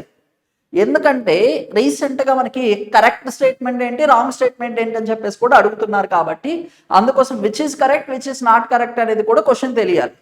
ఇక్కడ చూడండి, రాంగ్ అడుగుతున్నారు. Census data is collected every 10 years అడుగుతున్నారు. సెన్సస్ డేటా అనేదంట ఎప్పుడు కండక్ట్ చేస్తారంట, ప్రతి 10 సంవత్సరాలకు ఒకసారి కండక్ట్ చేయడం అయితే జరుగుతుంది. ఎస్ ఎవ్రీ 10 yearsకి ఒకసారి కలెక్ట్ చేస్తున్నారు. ఎస్ ఇది కరెక్టే, అవును కదా. సెన్సస్ అనేది ప్రతి 10 సంవత్సరాలకు ఒకసారి కదా కండక్ట్ చేసేది. ఎగ్జంప్షన్, ఏం ఎగ్జంప్షన్, 2011లో సెన్సస్ కండక్ట్ చేశారు, మరి 10 years యాడ్ చేద్దాము, 2021లో చెయ్యాలి, చేశారా, చెయ్యలేదు, మరి ఎప్పుడు వస్తున్నాయి, 2027లో వస్తున్నాయి. ఎందుకు డిలే అయింది, కోవిడ్ వల్ల. మన వాళ్ళు అనుకుంటారు ఇప్పుడు, సార్ 2011లో చేశారు కదా, మరి 21లో చేయలేదు కదా, మరి 10 సంవత్సరాలకు ఒకసారి కాలేదు కదా అని చెప్పేసి అంటారు. This is the exemption case. Covid వచ్చింది కాబట్టి డిలే అయింది, లేకపోతే అవుతుందా, కాదు కదా, అందుకోసం అన్నమాట. నెక్స్ట్ ఇది 2016లో అడిగిన క్వశ్చన్ కాబట్టి ఆ టైంలో అసలు కోవిడే లేదు. ఓకేనా, మన వాళ్ళు ఇలా కూడా ఆలోచిస్తారు నాన్న కొంతమంది. అంటే అలా ఆలోచించడం తప్పు కాదు, కాకపోతే ఎగ్జంప్షన్ క్రైటీరియాస్ ఉండే అనమాట. Sex ratio referred number of females in adult population అంటున్నాడు. ఈ డెఫినేషన్ ఎప్పుడైనా నువ్వు విన్నావా జాగ్రఫీలో? ఎక్కడైనా ఈ డెఫినేషన్ ఎక్కడైనా విన్నావా? 10th క్లాస్లో వచ్చింది, 9th క్లాస్లో వచ్చి ఉంటుంది. ఓకేనా, మళ్ళీ మీరు రెగ్యులర్ క్లాసెస్ చూసిన దాంట్లో, మన యాప్ రికార్డింగ్ క్లాసెస్ చూసిన దాంట్లో, మనం డిస్కస్ చేసిన దాంట్లో, ఇంకా నువ్వు డిఫరెంట్ ప్లాట్ఫామ్స్లో బుక్స్లో చూసినప్పుడు ఎస్ ఇప్పుడు ఇలాంటి డెఫినేషన్ ఎప్పుడైనా విన్నావా? లేదు నాన్న. సెక్స్ రేషియో అంటే ఎస్ సెక్స్ రేషియో అంటే మనకి లింగ నిష్పత్తి అంటామండి. ఏమంటాము? ఎస్ లింగ నిష్పత్తికి సంబంధించి ఎలా క్యాలిక్యులేట్ చేస్తాము? ఓకేనా, ఇక్కడ వచ్చేసి మనకి ఇవి థౌజండ్స్లో తీసుకుంటాం. ఓకేనా, 1000 మేల్కి how many number of females are available. 1000 మంది అబ్బాయిలకి ఎంతమంది ఎస్ మహిళలు అవైలబిలిటీలో ఉంటారో దాన్నే కదా సెక్స్ రేషియో అని చెప్పేసి పిలుస్తూ ఉంటాము. ఈ డెఫినేషన్ కదా మనం విన్నది. మరి ఇలాంటి డెఫినేషన్ ఎప్పుడైనా విన్నారా? లేదు. It's completely wrong. ఇది నీకు ఎక్కడ కనపడుతున్నానా? బై కామన్ సెన్స్ నువ్వు ఆన్సర్ చేసే స్టేట్మెంట్ ఇది. ఇలా క్వశ్చన్ స్టేట్మెంట్ అడుగుతాడు అని చెప్పేసి మనం కలగనలేం. నీకు వచ్చిన సబ్జెక్ట్ని నువ్వు సానబెట్టాలన్నమాట. సానబెట్టమని చెప్పేసి కిందేసి రుద్దమని కాదు నాన్న. అంటే ఇలాంటి స్టేట్మెంట్స్ చూసినప్పుడు మీరు టెక్నిక్స్ యూజ్ చేయాలి. ఓకే, ఇండియాలో ఫస్ట్ టైం సెన్సస్ ఎప్పుడు కండక్ట్ అయ్యింది? ఇయర్ ఆఫ్ మనకు వచ్చేసి 1872 అంటున్నారు. ఎస్ అప్పుడే కదా. ఎవరి టైంలో? మాయ చేశాడు, మాయో. ఎస్ లార్డ్ మాయో టైంలో వచ్చేసి మాయ చేసి సెన్సస్ కండక్ట్ చేశాడు, అన్అఫీషియల్ సెన్సస్. అప్పుడే కదా బట్ ఫస్ట్ అన్నాడు. ఓకేనా, first census in India. Official unofficial అని చెప్పేసి అడగలేదు కాబట్టి ఎస్ ఇది కూడా కరెక్టే. అంటే ఇప్పుడు ఏంటి నీకు ఇక్కడ చూడు, ఫస్ట్ ఆప్షన్ వాడు ఏమి ఇచ్చాడు చూడు, ఏ అండ్ సి కరెక్ట్ అని చెప్పేసి ఇచ్చేసాడు. నువ్వు చూసిన వెంటనే మనకు అడిగింది ఏంది? రాంగ్ స్టేట్మెంట్, ఇది కాదు. ఎస్ ఇక్కడ సి ఉంది, ఇది కూడా కాదు. ఎస్ ఇక్కడ ఏ ఉంది, ఇది కూడా కరెక్టే కదా, రాంగ్. ఇంకా నువ్వు అసలు ఏం చెయ్యొద్దు. నీకు ఈ స్టేట్మెంట్ డౌట్ కదా, దీన్ని హోల్డ్ ఆన్ చేయి. ఓకేనా, సి కరెక్ట్ అని చెప్పేసి నాకు తెలిసింది. సి కరెక్ట్, ఇక్కడ రాంగ్, ఇక్కడ రాంగ్. ఏ కరెక్టే కదా. ప్రతి 10 సంవత్సరాలకు ఒకసారి సెన్సస్ కండక్ట్ చేస్తారు. నువ్వు ఈ స్టేట్మెంట్ ఇంకా చూసినా ఒకటే, చూడకపోయినా ఒకటే. అంటే ఇలాంటి క్వశ్చన్స్ కూడా వస్తాయి. ఎగ్జామినర్ మిమ్మల్ని ఎగ్జామినేషన్ హాల్లో ఆ టెన్షన్ పెట్టాలని చెప్పేసి చూస్తాడనమాట. వాడు చూడండి తెలివిగా ఇచ్చాడు, కరెక్ట్ స్టేట్మెంట్లు ఇవే ఇచ్చాడు. ఇన్ జనరల్గా ఈ స్టేట్మెంట్ అందరికి బాగా తెలుసు, అందుకోసం వాడు ఫస్ట్ ఆప్షన్ కూడా అదే ఇచ్చాడు. అంటే నీకు ఎంతవరకు క్వశ్చన్ని అంటే మీద నువ్వు ప్రాపర్గా స్టడీ చేస్తున్నావు, స్థూలంగా పరిశీలిస్తున్నావా లేదా, ఎస్ క్రిటికల్ థింకింగ్ అంటాం చూసారా, ఇదే క్రిటికల్ థింకింగ్ ఎగ్జామినేషన్లో మన బ్రెయిన్ వచ్చేసి చెప్పాలి అంటే 500 హార్స్ పవర్ స్పీడ్తో ఎలా అయితే వెళ్తుందో ఒక స్పీడ్ ఒక వెహికల్ అనేది అలా పరిగెత్తుతూ ఉంటుంది అనమాట. ఓకే ఇచ్చేసాము, నెక్స్ట్ ఏంటి, నెక్స్ట్ ఏ క్వశ్చన్ వచ్చింది అని చెప్పేసి మన బ్రెయిన్ అనేది ఎప్పుడు కూడా ఎస్ ఒక నిజంగా చెప్పగలంటే ఒక బుల్లెట్ ట్రైన్ ఎలా అయితే వెళ్తుందో అలా వెళ్తూ ఉంటుంది అనమాట. అలా వెళ్ళే బ్రెయిన్ని నువ్వు కంట్రోల్ చేయాలి. ఇలాంటి క్వశ్చన్స్ వచ్చినప్పుడు నువ్వు బ్రేక్ వేయాలి దానికి. అందుకోసం రౌండ్ ఆఫ్ చేసుకున్నానా అని చెప్పాను. రౌండ్ ఆఫ్ చేసుకుంటే ఈజీగా ఉంటుంది. ఇదిగో ఇది వచ్చింది కదా, ఫస్ట్ స్టేట్మెంట్ కరెక్ట్ ఇలా టిక్ కొట్టండి, సెకండ్ స్టేట్మెంట్ నీకు తెలియలేదు హోల్డ్ చేయండి, థర్డ్ స్టేట్మెంట్ కరెక్ట్ ఇలా హోల్డ్ చేయండి. ఇప్పుడు ఆప్షన్స్లోకి రండి. ఓకేనా, 2 కరెక్ట్ అయినాయి కదా, 2 ఉన్నాయి కదా, ఎస్ ఇక్కడ చూడండి. ఓకేనా, ఏ కరెక్ట్, మనకు అడిగింది రాంగ్ తీసేసాయి. సి కరెక్ట్, ఓకేనా, అక్కడ మనల్ని అడిగింది రాంగ్ తీసేసాయి. ఏసీ ఉంది, ఓకేనా, మనల్ని అడిగింది ఇన్కరెక్ట్ తీసేసాయి, ఇంక అయిపోయింది ఇక్కడ. అంటే ఆప్షన్స్ నుంచి వెరిఫై చెయ్యమని చెప్తున్నాను నేను నీకు. ఆప్షన్స్ నుంచి వెరిఫై చేయి. ఇప్పుడు చూడు, సెక్స్ రేషియో అనేది number of females in adult population. నువ్వు ఆ టైంలో ఆలోచిస్తే ఇలాంటివి గుర్తొస్తాయి. నువ్వు నేర్చుకుని నీకు తెలుసు డెఫినేషన్, సెక్స్ రేషియో ఎంత ఉందో కూడా నీకు తెలుసు. కాకపోతే ఓకేనా ఆ టైంలో వాడు నేను కన్ఫ్యూజ్ చేస్తాడు, ఇది రాంగ్. ఇది చూడండి, population density higher in mountains as a people like climate there అంటున్నారు. అసలు ఇది చూడండి, పాపులేషన్ అనేది జనాభా అనేది డెన్సిటీ అంటే సాంద్రత అనేది హయ్యర్ ఇన్ మౌంటైన్ రేంజెస్. కొండ ప్రాంతాల్లో ఎక్కువ జనాభా సాంద్రత ఎక్కువ ఉంటుందా? కొండ ప్రాంతాల్లో ల్యాండే తక్కువ ఉంటుంది. ల్యాండ్ అక్కడ ఇల్లు కట్టినాం అనుకో, వర్షం పడింది అనుకో, వాష్డ్ అవుట్ అయిదిగా, గట్టి కట్టలేదు అనుకో, అదేమైతే కొట్టుకోమోదు. ఎందుకు? కొండ ప్రాంతంలో కొండ చర్యలు అంటే ల్యాండ్ స్లైడ్స్ అవ్వడానికి ఛాన్సెస్ ఎక్కువగా ఉంటుంది. నువ్వు వెళ్ళి కొండ ప్రాంతంలో ఉండమంటే ఉంటావా? చాలా తక్కువ మంది ఉంటారు.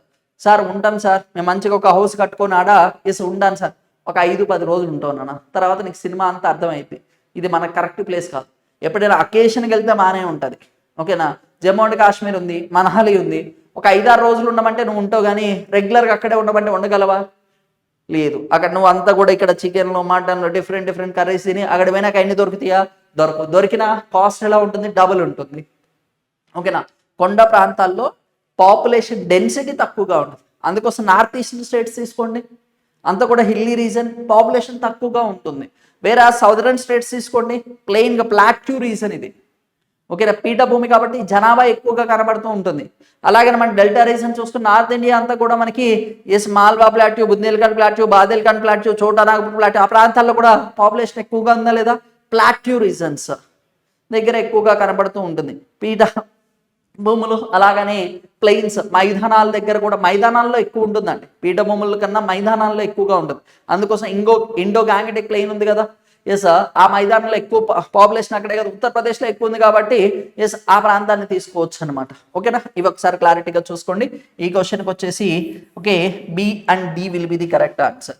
ఒకసారి సెన్సస్ చూడండి నాన్న. సెన్సస్కి సంబంధించి చెప్పుకోవాలి అంటే ఫస్ట్ టైం సెన్సస్ అని అడిగితే ఎస్ ఫస్ట్ టైం సెన్సస్ అని అడిగితే 1872లో కండక్ట్ చేశారు. ఇది అన్అఫీషియల్ అని చెప్పేసి గుర్తుపెట్టుకోండి. ఎస్ అన్అఫీషియల్ ఎవరి టైంలో? ఎస్ మాయో టైంలో కండక్ట్ చేశారు. అలాగని అఫీషియల్ సెన్సస్ 1881లో కండక్ట్ చేశారండి. ఇది అఫీషియల్ సెన్సస్ అని చెప్పుకోవచ్చు. అఫీషియల్ సెన్సస్ అని చెప్పేసి పిలుస్తూ ఉంటాం. దీనికి సంబంధించి ఎవరి టైంలో? ఎస్ లార్డ్ రిప్పన్ టైంలో వచ్చేసి కండక్ట్ చేయడం అయితే జరిగింది. మరి 2011 సెన్సస్ 2011 సెన్సస్కి సంబంధించి 15th సెన్సస్ ఎక్కడి నుంచి? ఎస్ 1972 దగ్గర నుంచి 15th అని చెప్తాం. ఆఫ్టర్ ఇండిపెండెన్స్, భారతదేశం స్వతంత్రం వచ్చింది ఎప్పుడు? ఎస్ 1947లో. ప్రతి 10 సంవత్సరాలకు కదా, అంటే 1952లో 51లో సెన్సస్ కండక్ట్ చేశారు. అక్కడ నుంచి చెప్పుకోవాలంటే ఇది 7th సెన్సస్ అండి. ఎప్పటిది? 2011 సెన్సస్ వచ్చేసి 7th సెన్సస్ అని చెప్పేసి చెప్తాము. అయితే దీనికి సంబంధించి చెప్పుకోవాలి అంటే ఎస్ నెక్స్ట్ 10 years అంటే 2021లో కండక్ట్ చేయట్లేదు, 2027లో కండక్ట్ చేస్తున్నారు. ఇది ఎన్నోది ఓవరాల్గా? ఎస్ ఓవరాల్గా చెప్పుకోవాలి అంటే ఎస్ 16th సెన్సస్ అని చెప్పేసి డిస్కస్ చేసాం. ఇందులో ఆఫ్ చేయండి, ఆఫ్టర్ ఇండిపెండెన్స్ భారతదేశానికి స్వతంత్రం వచ్చిన తర్వాత అని అడిగితే ఎస్ ఎన్నో సెన్సస్ అండి? ఆఫ్టర్ ఇండిపెండెన్స్ అని అడిగితే ఎస్ 8th సెన్సస్, 8వ జనాభా లెక్కలు అని చెప్పేసి గుర్తుపెట్టుకోండి. అయితే ఈసారి 2027కి సంబంధించి ఎస్ 2027 సెన్సస్కి సంబంధించి ఎన్ని ఫేజెస్లో కండక్ట్ చేస్తున్నారు? 2 దశలు అండి. ఓకేనా, ఫస్ట్ ఫేజ్ అంటాం. ఓకేనా, ఫస్ట్ ఫేజ్ స్టార్ట్ అయింది ఆల్రెడీ. 1st of April దగ్గర నుంచి స్టార్ట్ చేశారు. ఓకేనా 1st ఆఫ్ ఏప్రిల్ దగ్గర నుంచి 30th ఆఫ్ సెప్టెంబర్. ఓకే, ఏ సంవత్సరం 2026వ సంవత్సరం. అయితే సెకండ్ ఫేజ్ వచ్చేసి ఓకేనా, సెకండ్ ఫేజ్ వచ్చేసి చెప్పుకోవాలి అంటే ఎప్పటి నుంచి స్టార్ట్ అవుతుంది, ఫిబ్రవరి 2027 దగ్గర నుంచి స్టార్ట్ అవుతుందండి. ఓకేనా, ఫిబ్రవరి 2027 దగ్గర నుంచి సెకండ్ ఫేజ్ స్టార్ట్ అవుతుంది. ఈ సెన్సస్ కి సంబంధించి brand ambassador, okay, brand ambassador గా సుదర్శన్ పట్నాయక్ అని చెప్పేసి అతను నియమించారు. మాస్కట్స్ అంటే చిహ్నాలు అని చెప్పేసి పిలుస్తాం కదా, మాస్కట్స్ వచ్చేసి ప్రగతి అండ్ వికాస్ అని చెప్పేసి చూసుకోండి. ఓకేనా, ఈసారి సెన్సస్ దీనికి సంబంధించి ఫస్ట్ డిజిటల్ సెన్సస్ కదా ఇది. ఎస్, ఫస్ట్ డిజిటల్ మోడ్లో ఈసారి సెన్సస్ అనేది కండక్ట్ చేయడం అయితే జరిగింది. ఈ పాయింట్ చూసుకోండి. సెల్ఫ్ ఎనంబరేషన్ అంటే ఈసారి అంటే మీకు సంబంధించిన జనాభా లెక్కలో మనమే ఒక అఫీషియల్ సైట్ ఉంది, ఆ సైట్లో పొందపరిచేలాగా తీసుకువచ్చారు. 1931 తర్వాత, ఎస్ 1931 తర్వాత క్యాస్ట్ సెన్సస్ కుల గణాలను వచ్చేసి స్టార్ట్ చేయడం అయితే జరిగింది. ఈసారి అది కూడా తీసుకుని వస్తున్నారు. ఎస్, ఆ పాయింట్ కూడా ఒకసారి క్లారిటీగా చూసుకోవడానికి ట్రై చేయండి. ఎస్, అది కూడా ఇంపార్టెంట్ అని చెప్పుకోవచ్చు. సెన్సస్ అంటే ఈ పాయింట్స్ అన్ని ఒకసారి క్లారిటీగా చూసుకోండి. Next, L నీనో is caused by the changes of temperature in ocean అంటున్నారు. ఇన్ దిస్ ఓషన్ అంటున్నారు. ఏ మహాసముద్రంలోని ఉష్ణోగ్రత తేడాల వలన ఎల్ నీనో ఏర్పడుతుంది అంటున్నారు. నిన్నటి పేపర్లో కూడా మనం డిస్కస్ చేసాం. ఎల్ నీనో ఇది వచ్చేసి మనకి ఇన్ జనరల్గా ఇక్కడ పసిఫిక్ ఓషన్ అని చెప్పేసి డిస్కస్ చేసాం.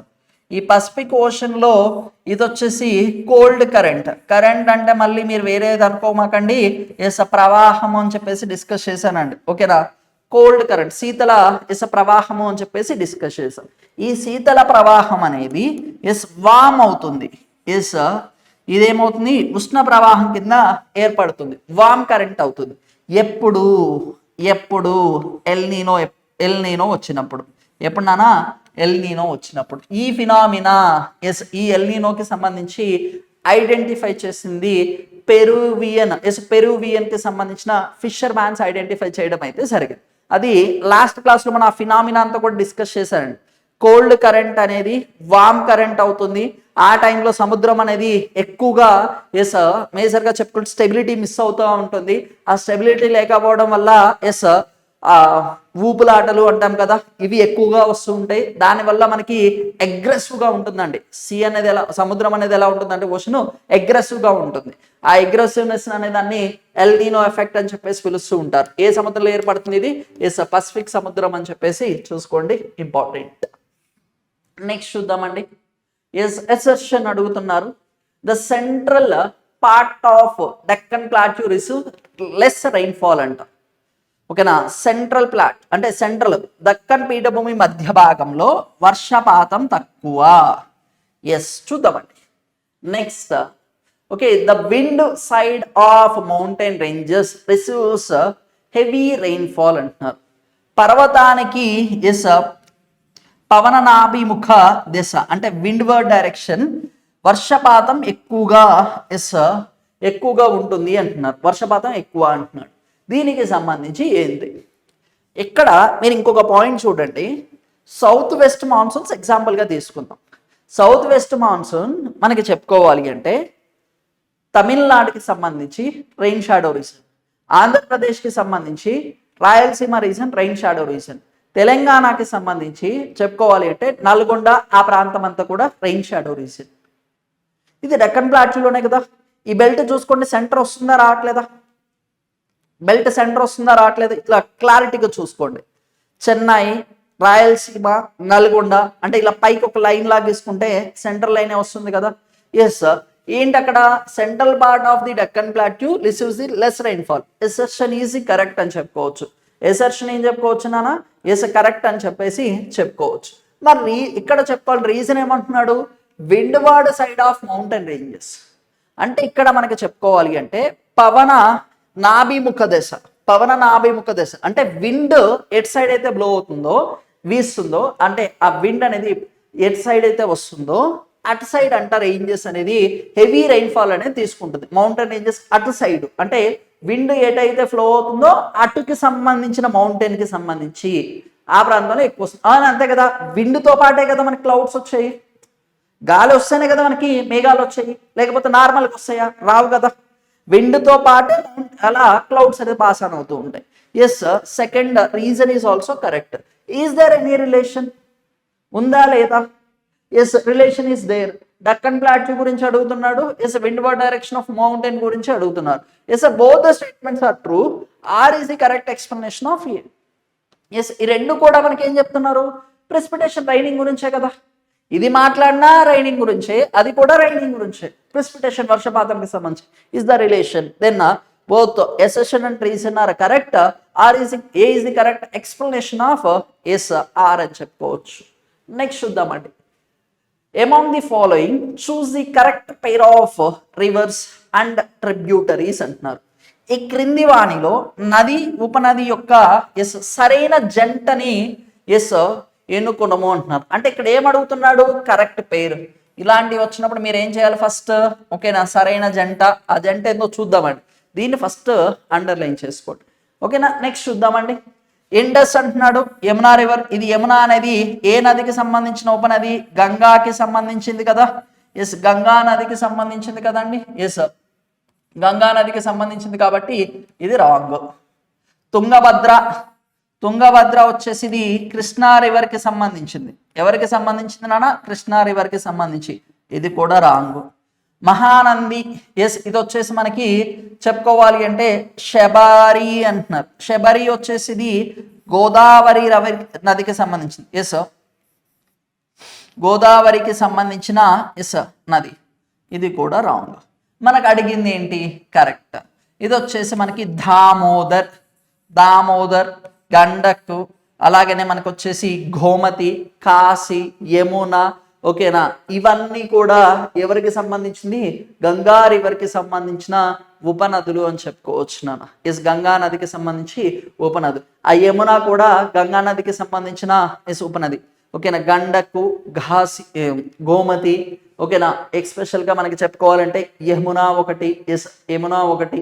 ఇవి మేజర్గా one of the major important tributaries అని చెప్పేసి గంగా రివర్ చెప్తూ ఉంటాం. గంగా రివర్ ఎస్ ఇండియాలోనే అతిపెద్ద రివర్ అని చెప్పేసి పిలవడం అయితే జరుగుతుంది. ఎస్, ఆ పాయింట్ కూడా ఒకసారి క్లారిటీగా చూసుకోండి. ఎస్, కృష్ణా రివర్ని దక్షిణ గంగా అని చెప్పేసి కూడా పిలవడం అయితే జరుగుతుంది. దక్షిణ భారతదేశంలో ఎక్కువ ప్రాంతం ప్రవహించే నది ఎస్ గోదావరి నది అని చెప్పేసి పిలుస్తూ ఉంటాం అనమాట. ఓకే, నెక్స్ట్ చూద్దాం నాన్న.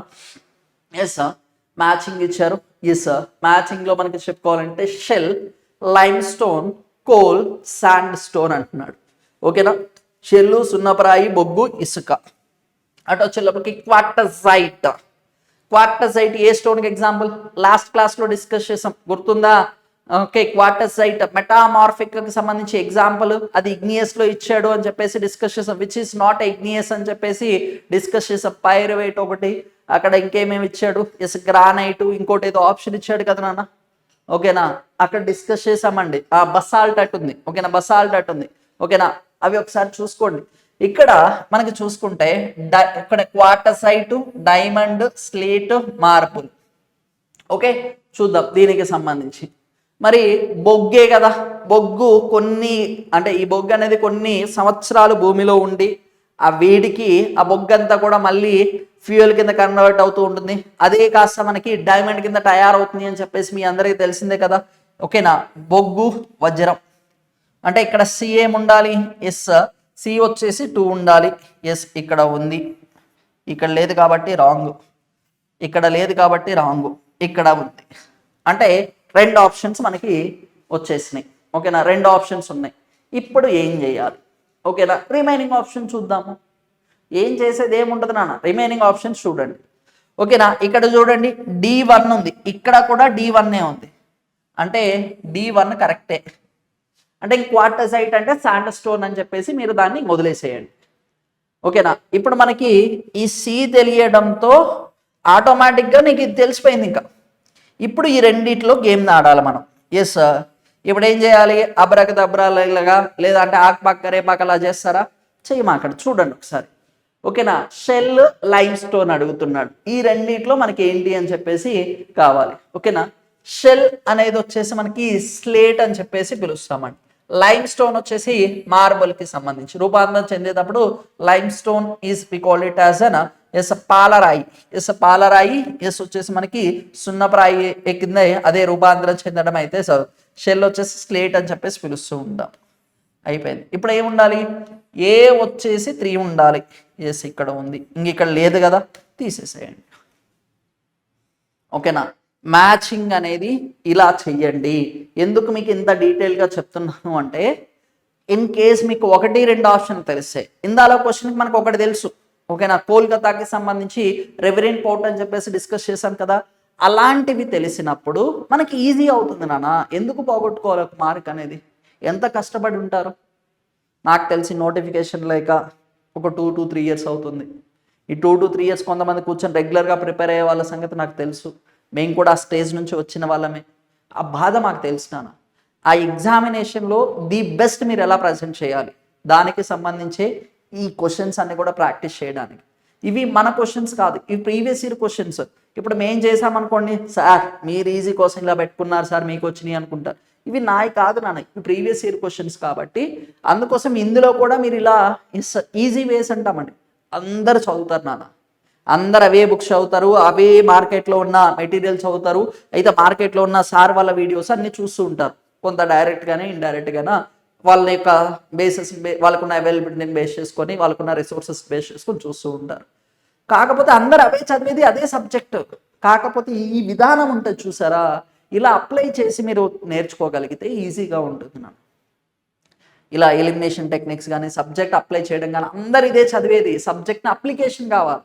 నువ్వు ఇప్పుడు ఫర్ ఎగ్జాంపుల్ కోర్ గురించి అడిగితే సార్ కోలు, సెడిమెంటరీ రాక్ అవన్నీ అవసరం లేదు. జనరల్గా మన స్కూల్లో కూడా తెలుసు ఈ బొగ్గ అనేది డైమండ్ కింద కన్వర్ట్ అవుతుంది అని. ఓకేనా? అలా మీకు కొంచెం క్లారిటీ ఉంటే ఈజీగా ఉంటుంది నాన్న. ఓకే, నెక్స్ట్ చూద్దామండి. From the following choose the wrong statements అంటున్నారు. ఈ క్రింది వాటిలో తప్పుగా ఉన్న ప్రవచనాన్ని గుర్తించండి. రాంగ్ అంటున్నాడు. ఫస్ట్ ఇన్స్టాంట్గా దీన్ని ఇట్లా చేయండి, రాంగ్. ఓకే, వచ్చేసాము. వచ్చేసి ఇక్కడికి వచ్చే లోపలికి చెప్పుకోవాలి అంటే yes, Coringa in East Godavari district is famous for mangroves forest అంటున్నారు. అంటే తూర్పు గోదావరి జిల్లాల్లో కొరంగి అడవులు అనేది మడా అడవులకు చెందినవి అంటున్నారు. మ్యాంగ్రూవ్స్ అంటే మడా అడవులు అంటామండి. ఓకేనా? చూద్దామండి. ఆల్ఫైన్స్ వచ్చేసి మనకి వెజిటేషన్ వృక్షజాతి ఫేమస్ ఇన్ హిమాలయన్. ఆల్ఫైన్సే కదా, ఆల్ఫైన్ మౌంటైన్స్ ఇవి 3000 meters కన్నా హై ఆల్టిట్యూడ్లో ఉంటాయి. ఓకేనా? కోనిఫెరస్కి సంబంధించి ఇవి ఎగ్జాంపుల్ కింద కూడా చెప్తూ ఉంటాము. ఆల్ఫైన్ రీజన్స్ అంటే హై ఆల్టిట్యూడ్ స్నో రీజన్లో కోనిఫెరస్ ట్రీస్ అని చెప్పేసి ఎగ్జాంపుల్గా చెప్తాం కదా. ఎస్, ఇది కరెక్టే, ఇది మనకి తెలిసింది కరెక్టే. చూద్దాం. Protected forest could be used by the people అంటున్నారు. రక్షిత అడవులు ప్రజలు వినియోగించుకోవచ్చు అంటున్నారు. ప్రొటెక్టెడ్, ఒక ఫారెస్ట్ని ప్రొటెక్ట్ చేసినప్పుడు ఆ ఫారెస్ట్కి సంబంధించి యూజ్ చేసుకోవచ్చు అంట.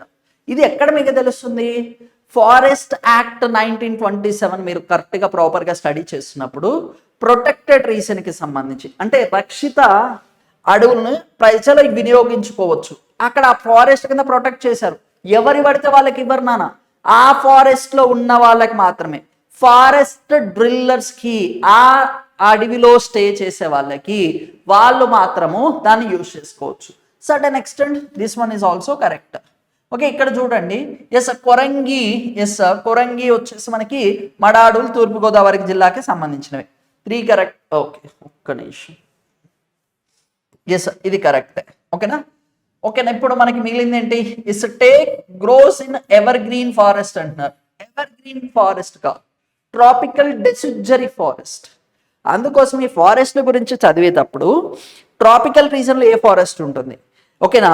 ట్రాపికల్ రీజన్కి ఎవర్ గ్రీన్ ఫారెస్ట్ ఎక్కువగా కనిపిస్తూ ఉంటుంది. టెంపరేట్ రీజన్, ఫ్రిజిడ్ రీజన్, వీటిలో ఏమేం చేంజెస్ వచ్చాయి? ఎవర్ గ్రీన్ ఫారెస్ట్ ఎక్కడ ఉంది? ఓకేనా? ట్రాపికల్ ఎవర్ గ్రీన్ ఎక్కడుంది? డెసిడ్యురీస్, దట్టమైన అడవులు ఎక్కడ కనబడుతూ ఉంటాయి? ఓకేనా? ఆగ్రాల్చి అడవులు అంటాం కదా. వాటికి సంబంధించి ఎక్కడ ఉన్నాయి? వీటి గురించి ఒకసారి మీరు ఆల్రెడీ ఒక గ్లోబ్కి సంబంధించి తీసుకొని రెఫరెన్స్గా తీసుకొని నేర్చుకున్నానా? ఓకేనా, అప్పుడు ఈజీగా ఉంటుంది. ఓకేనా, అలాగనే ట్రీస్ ఏ టైప్ ఆఫ్ ఫారెస్ట్లో గ్రో అవుతాయి, ఫారెస్ట్రీ గురించి చెప్పినప్పుడు ఇవన్నీ కూడా మనం డిస్కస్ చేస్తామండి. ఓకేనా, యాప్లు ఇవన్నీ కూడా డీటెయిల్గా డిస్కస్ చేస్తున్నాయి, ఒకసారి మీరు రిఫర్ చేయండి, ఖచ్చితంగా మీకు క్లారిటీ వస్తుంది. టేక్ వచ్చేసి మనకి హార్డ్వుడ్ కింద వచ్చేసి కన్సిడరేషన్ చేయడం అయితే జరుగుతుంది. ఎస్, ఇది వచ్చేసి మనకి ట్రాపికల్ డెసిడ్జరీ ఫారెస్ట్, ట్రాపికల్ డెసిడ్జరీ ఫారెస్ట్ లో గ్రో అవుతుంది, ఎవర్ గ్రీన్ ఫారెస్ట్ కాదు, ఎప్పుడుకో పచ్చగా ఉండే అడవుల్లో కాదు. ఓకేనా, డెసిడ్జరీ ఫారెస్ట్ లో ఇది గ్రో చేస్తుంది. Next, the information about endangered species of animal is present in అంటున్నారు. అంతరించిపోతున్న జంతు జాతుల ఈ సమాచారంను తెలియజేయనది అంటున్నారు. బ్లాక్ లిస్టా, మన ఫోన్లో పెడతామండి బ్లాక్ లిస్ట్, బ్లాక్ లిస్ట్ అది, ఇది బ్లాక్ లిస్ట్, ఇది కాదు. గ్రీన్ లిస్ట్ కాదు, ఎల్లో లిస్ట్ కాదు, గ్రీన్ అలర్ట్, రెడ్ అలర్ట్ అని చెప్పేసి మనకి సైక్లోన్స్ వచ్చినప్పుడు, తుఫాన్లు వచ్చినప్పుడు yes IMD Indian meteorological department వాళ్ళు ఇస్తారు కదా, అవి అనమాట, అవి కాదు. రెడ్ లిస్ట్, రెడ్ డేటా అని కూడా పిలుస్తారండి. ఇది IUCN, international union for conservation of nature. వీళ్ళు 9 విభాగాల కింద ఎస్ వృక్ష జాతులు కానీ లేదు అంటే జంతు జాతులకి సంబంధించి వాటిని విభజించారు కదా. ఎస్, ఆ పాయింట్ ఒకసారి క్లారిటీగా చూసుకోండి. దీనికి సంబంధించి ఎక్స్టింక్ట్ అండ్ వైల్డ్ లైఫ్ అని చెప్పేసి, క్రిటికల్లీ ఎస్ ఎండేంజర్డ్ అని చెప్పేసి, క్రిటికల్లీ ఎండేంజర్డ్ అని చెప్పేసి, అలాగనే క్రిటికల్లీ వనరబుల్ అని చెప్పేసి, మనకి డేటా ఇస్ నాట్ సఫిషియంట్ అని చెప్పేసి, ఇలా మేజర్గా 9 కేటగిరీస్ ఉంటాయి. ఎన్ని కేటగిరీస్ ఉంటాయి అంటే ఎస్ 9 కేటగిరీస్ ఉంటాయి. ఓకేనా, నాట్ ఎవాల్యుయేటెడ్ అని చెప్పేసి ఆ 9 కేటగిరీస్కి సంబంధించి లిస్ట్ ఇచ్చేదే ఓకే IUCN. అలాగనే ఏమైనా కొత్తగా స్పీషీస్ వచ్చాయనుకోండి, అవి ఏ స్పీసెస్ దేనికి సంబంధించి. మరి రీసెంట్గా మనకి చెప్పుకోవాలి అంటే గ్యాంగీస్కి సంబంధించి సాఫ్ట్ షెల్ టాటిల్స్ అని చెప్పేసి ఒకటి ఉన్నాయి. ఎస్, టాటిల్స్ తాబేలకి సంబంధించి వీళ్ళు ఏం చేశారు అంటే శాటిలైట్ ట్యాగ్స్ పెట్టారు నాన్న. ఓకేనా, శాటిలైట్ ట్యాగ్స్ పెట్టారు. ఓకేనా, ఎక్కడ ఎస్ మనకి చెప్పుకోవాలి అంటే కజిరంగా నేషనల్ పార్క్లో పెట్టి రిలీజ్ చేసేసారనమాట. ఇవి ఏ కేటగిరీలో ఉన్నాయి, ఎండేంజర్డ్ కేటగిరీలో ఉన్నాయి. అంటే ఇలాంటి ఒక స్పీషీస్ అనేవి వచ్చినప్పుడు అవి ఒకసారి క్లారిటీగా చూసుకుంటే బెస్ట్ ఎగ్జాంపుల్ అనేది హెల్ప్ అవుతూ ఉంటుంది అనమాట. ఎస్, మనకి రీసెంట్గా న్యూస్లో ఉన్న స్పీషీస్ గురించి కూడా మనం ఈ దాంట్లో చదువుకోవాలి. జోగ్రఫీ, ఎన్వైర్న్మెంట్కి సంబంధించి ఆ కేటగిరీలో మీరు కవర్ చేయాల్సి ఉంటుంది నాన్న. అందుకోసం ఈ క్వశ్చన్ పెట్టడానికి కూడా మెయిన్ రీజన్ ఏంటి అంటే మీకు ఆ క్లారిటీ అనేది ఉంటే బెస్ట్ అని చెప్పేసి. ఓకేనా, అంటే మీరు అప్కమింగ్ ఎగ్జామినేషన్కి ఎలా ప్రిపేర్ అవ్వాలి, మీరు ఒక న్యూస్ చదివేటప్పుడు దీనికి సంబంధించి ఏమేమి ఇన్పుట్స్ మీద మీరు కాన్సన్ట్రేట్ చేయాలి, దానికి సంబంధించి కూడా ఇన్పుట్స్ ఒకసారి క్లారిటీగా చూసుకోండి, ఖచ్చితంగా హెల్ప్ అవుతాయి నాన్న అప్కమింగ్ ఎగ్జామినేషన్లో. అంటే మీరు ఆ టాపిక్ గురించి చదువుతున్నప్పుడు ఈ పాయింట్స్ ఇలా ఈ క్వశ్చన్ ఒకటి వచ్చింది, ఇలా కూడా అడగడానికి ఛాన్స్ ఉంటుంది అని చెప్పేసి ఒకసారి చూసుకోండి. అన్ని యానిమల్స్ అవసరం లేదు, రీసెంట్గా కొన్ని ఇంపార్టెంట్ పెక్యులర్కి సంబంధించి చూసుకోండి. ఓకే, నెక్స్ట్ అసర్షన్ రీజన్కి సంబంధించి agriculture experts estimate that India loses more than 5 billion tons of soil through the soil erosion every year అంటారు. ఇది ఆ టైంలో ఉన్న రిపోర్ట్ని బేస్ చేసుకొని అడిగారు అనమాట. ఈ క్వశ్చన్ కూడా మెన్షన్ చేయడానికి మెయిన్ రీజన్ ఏంటంటే రిపోర్ట్స్ అని ఉంటాయి నాన్న. సాయిల్ హెల్త్ రిపోర్ట్ అని చెప్పేసి, ఫారెస్ట్ రిపోర్ట్ అని చెప్పేసి, అలా గవర్నమెంట్ ఆఫ్ ఇండియా ఏదైనా స్పెషల్గా రిపోర్ట్స్ అనేది పబ్లిష్ చేసినప్పుడు ఆ రిపోర్ట్స్ కూడా చూసుకుంటే బెస్ట్. ఎందుకంటే ఈ క్వశ్చన్ వచ్చింది కదా, అందుకోసం రిపోర్ట్స్ అనమాట. ఆ రిపోర్ట్ ప్రకారం చెప్పుకోవాలంటే this is the correct. Second reason ఏమడుగుతున్నారు, Adivasis must be educated to practise podu to control soil erosion అంటున్నారు. ఎస్, కారణం ఏమంటున్నాడు, నేల కోతను అరికట్టడానికి ఆదివాసీలు పోడు వ్యవసాయం చేసే విధానాన్ని అవగాహన కల్పించాలి అంటున్నారు. ఆదివాసీలు ఏంటి, పోడు వ్యవసాయం అంటే ఏంది, అక్కడ ఒక ఫారెస్ట్ ఉంటుంది, ఫారెస్ట్ మొత్తాన్ని క్లియర్ చేసి మంచిగా ఒక 2 సంవత్సరాలు వ్యవసాయం చేసుకుంటారు, మళ్ళీ అక్కడ నుంచి షిఫ్ట్ అయిపోయి ఇంకొక ప్రాంతం, అదే కదా చేసేది షిఫ్టింగ్ అగ్రికల్చర్ అంటే, అదే కదా, ఒక ప్రాంతం నుంచి ఇంకొక ప్రాంతం షిఫ్ట్ అయిపోతూ ఉంటారు. మరి అక్కడంతా తవ్వేశారు, అక్కడ ఉన్న చెట్లన్నీ కూడా తీసేస్తే ఏమవుతుంది, అక్కడున్న ట్రీస్ ఉన్నప్పుడు సాయిల్ని ఆ రూట్స్ అనేది క్యాచ్లు పట్టుకుంటాయి. క్రికెట్లో ఎట్లయితే మనం క్యాచ్లు పడతామో అలాగే అక్కడ ట్రీస్ ఏవైతే ఉంటాయో ఆ ట్రీకి సంబంధించిన రూట్స్ అన్ని కూడా సాయిల్ని క్యాచ్ చేసి పట్టుకుని ఉంటుంది అనమాట. వర్షం పడినా పోకుండా ఉండకుండా అలా ఆపుతుంది అనమాట. ఎప్పుడైతే క్లియర్ చేశారు ఏమైపోతాయి, మొత్తం వాష్ అవుట్ అయిపోతాయి. పోడు వ్యవసాయం it is the practice for the మేజర్గా సాయిల్ ఎరోజన్ రావడానికే అది. మళ్ళీ వాళ్ళకి వెళ్ళి ఎడ్యుకేట్ చేస్తాం మనం, వాళ్ళు చేసేదే సాయిల్ ఎరోజన్. ఒక నేల కోతకి గురి అవ్వడానికి ఆదివాసులు చేసే పోడు వ్యవసాయమే కదా. Yes, completely this statement is wrong అని చెప్పుకోవచ్చు. ఇక్కడ చూడండి ఆర్ తప్పు అని కనబడుతుంది, ఏ తప్పు అంటుంది ఇది కాదు. ఓకే, ఇక్కడ చూడండి ఏ ఒప్పు కానీ ఆర్ తప్పు. Yes, A is the correct, or is the incorrect or false అని చెప్పుకోవచ్చు. నేను A is true but R is false ఈ క్వశ్చన్కి సంబంధించి. నెక్స్ట్ చూద్దామండి. Among the following which pair of railway zones and their headquarters not correct అంటున్నారు. క్రింది వాటిలో తప్పుగా జత చేయబడిన రైల్వే మండలాలు మరియు వాటి ప్రధాన కార్యాలయం. ఇక్కడ మీరు చూస్తే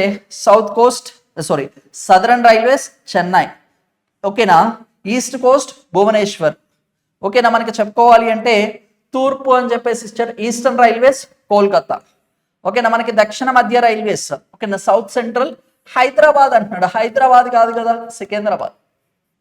హైదరాబాద్లో లేదు మనం, సికింద్రాబాద్లో. హైదరాబాద్ అని ఇచ్చాడు అంటే టెమిట్ చేయడానికి నిన్న ఎగ్జామినేషన్లో ఓకే కొంచెం మారుస్తాడండి నీ యొక్క బ్రెయిన్ ఎంత యాక్టివ్గా ఉంది అనేది. ఇలాంటి క్వశ్చన్ నీకు తెలుసు ఆన్సర్ అది. నువ్వు ఎప్పుడు ట్రైన్ ఎక్కినా కానీ సౌత్ సెంట్రల్ రైల్వే సికింద్రాబాద్ అనే ఉంటుంది కింద చూసినా కానీ, ఓకేనా. Yes sir, A is the incorrect అండి ఆ క్వశ్చన్కి సంబంధించి. According to the 2011 census the highest decadal growth of population is in అంటున్నారు. 2011 జనాభా లెక్కల ప్రకారం దశాబ్దపు అధిక జనాభా వృద్ధి రేటు కలిగినది ఎవరు అంటున్నారు. జనాభా ఎక్కువ ఉంది ఎక్కడ, ఉత్తరప్రదేశ్, వృద్ధి రేట్లో కాదు, ఓకేనా.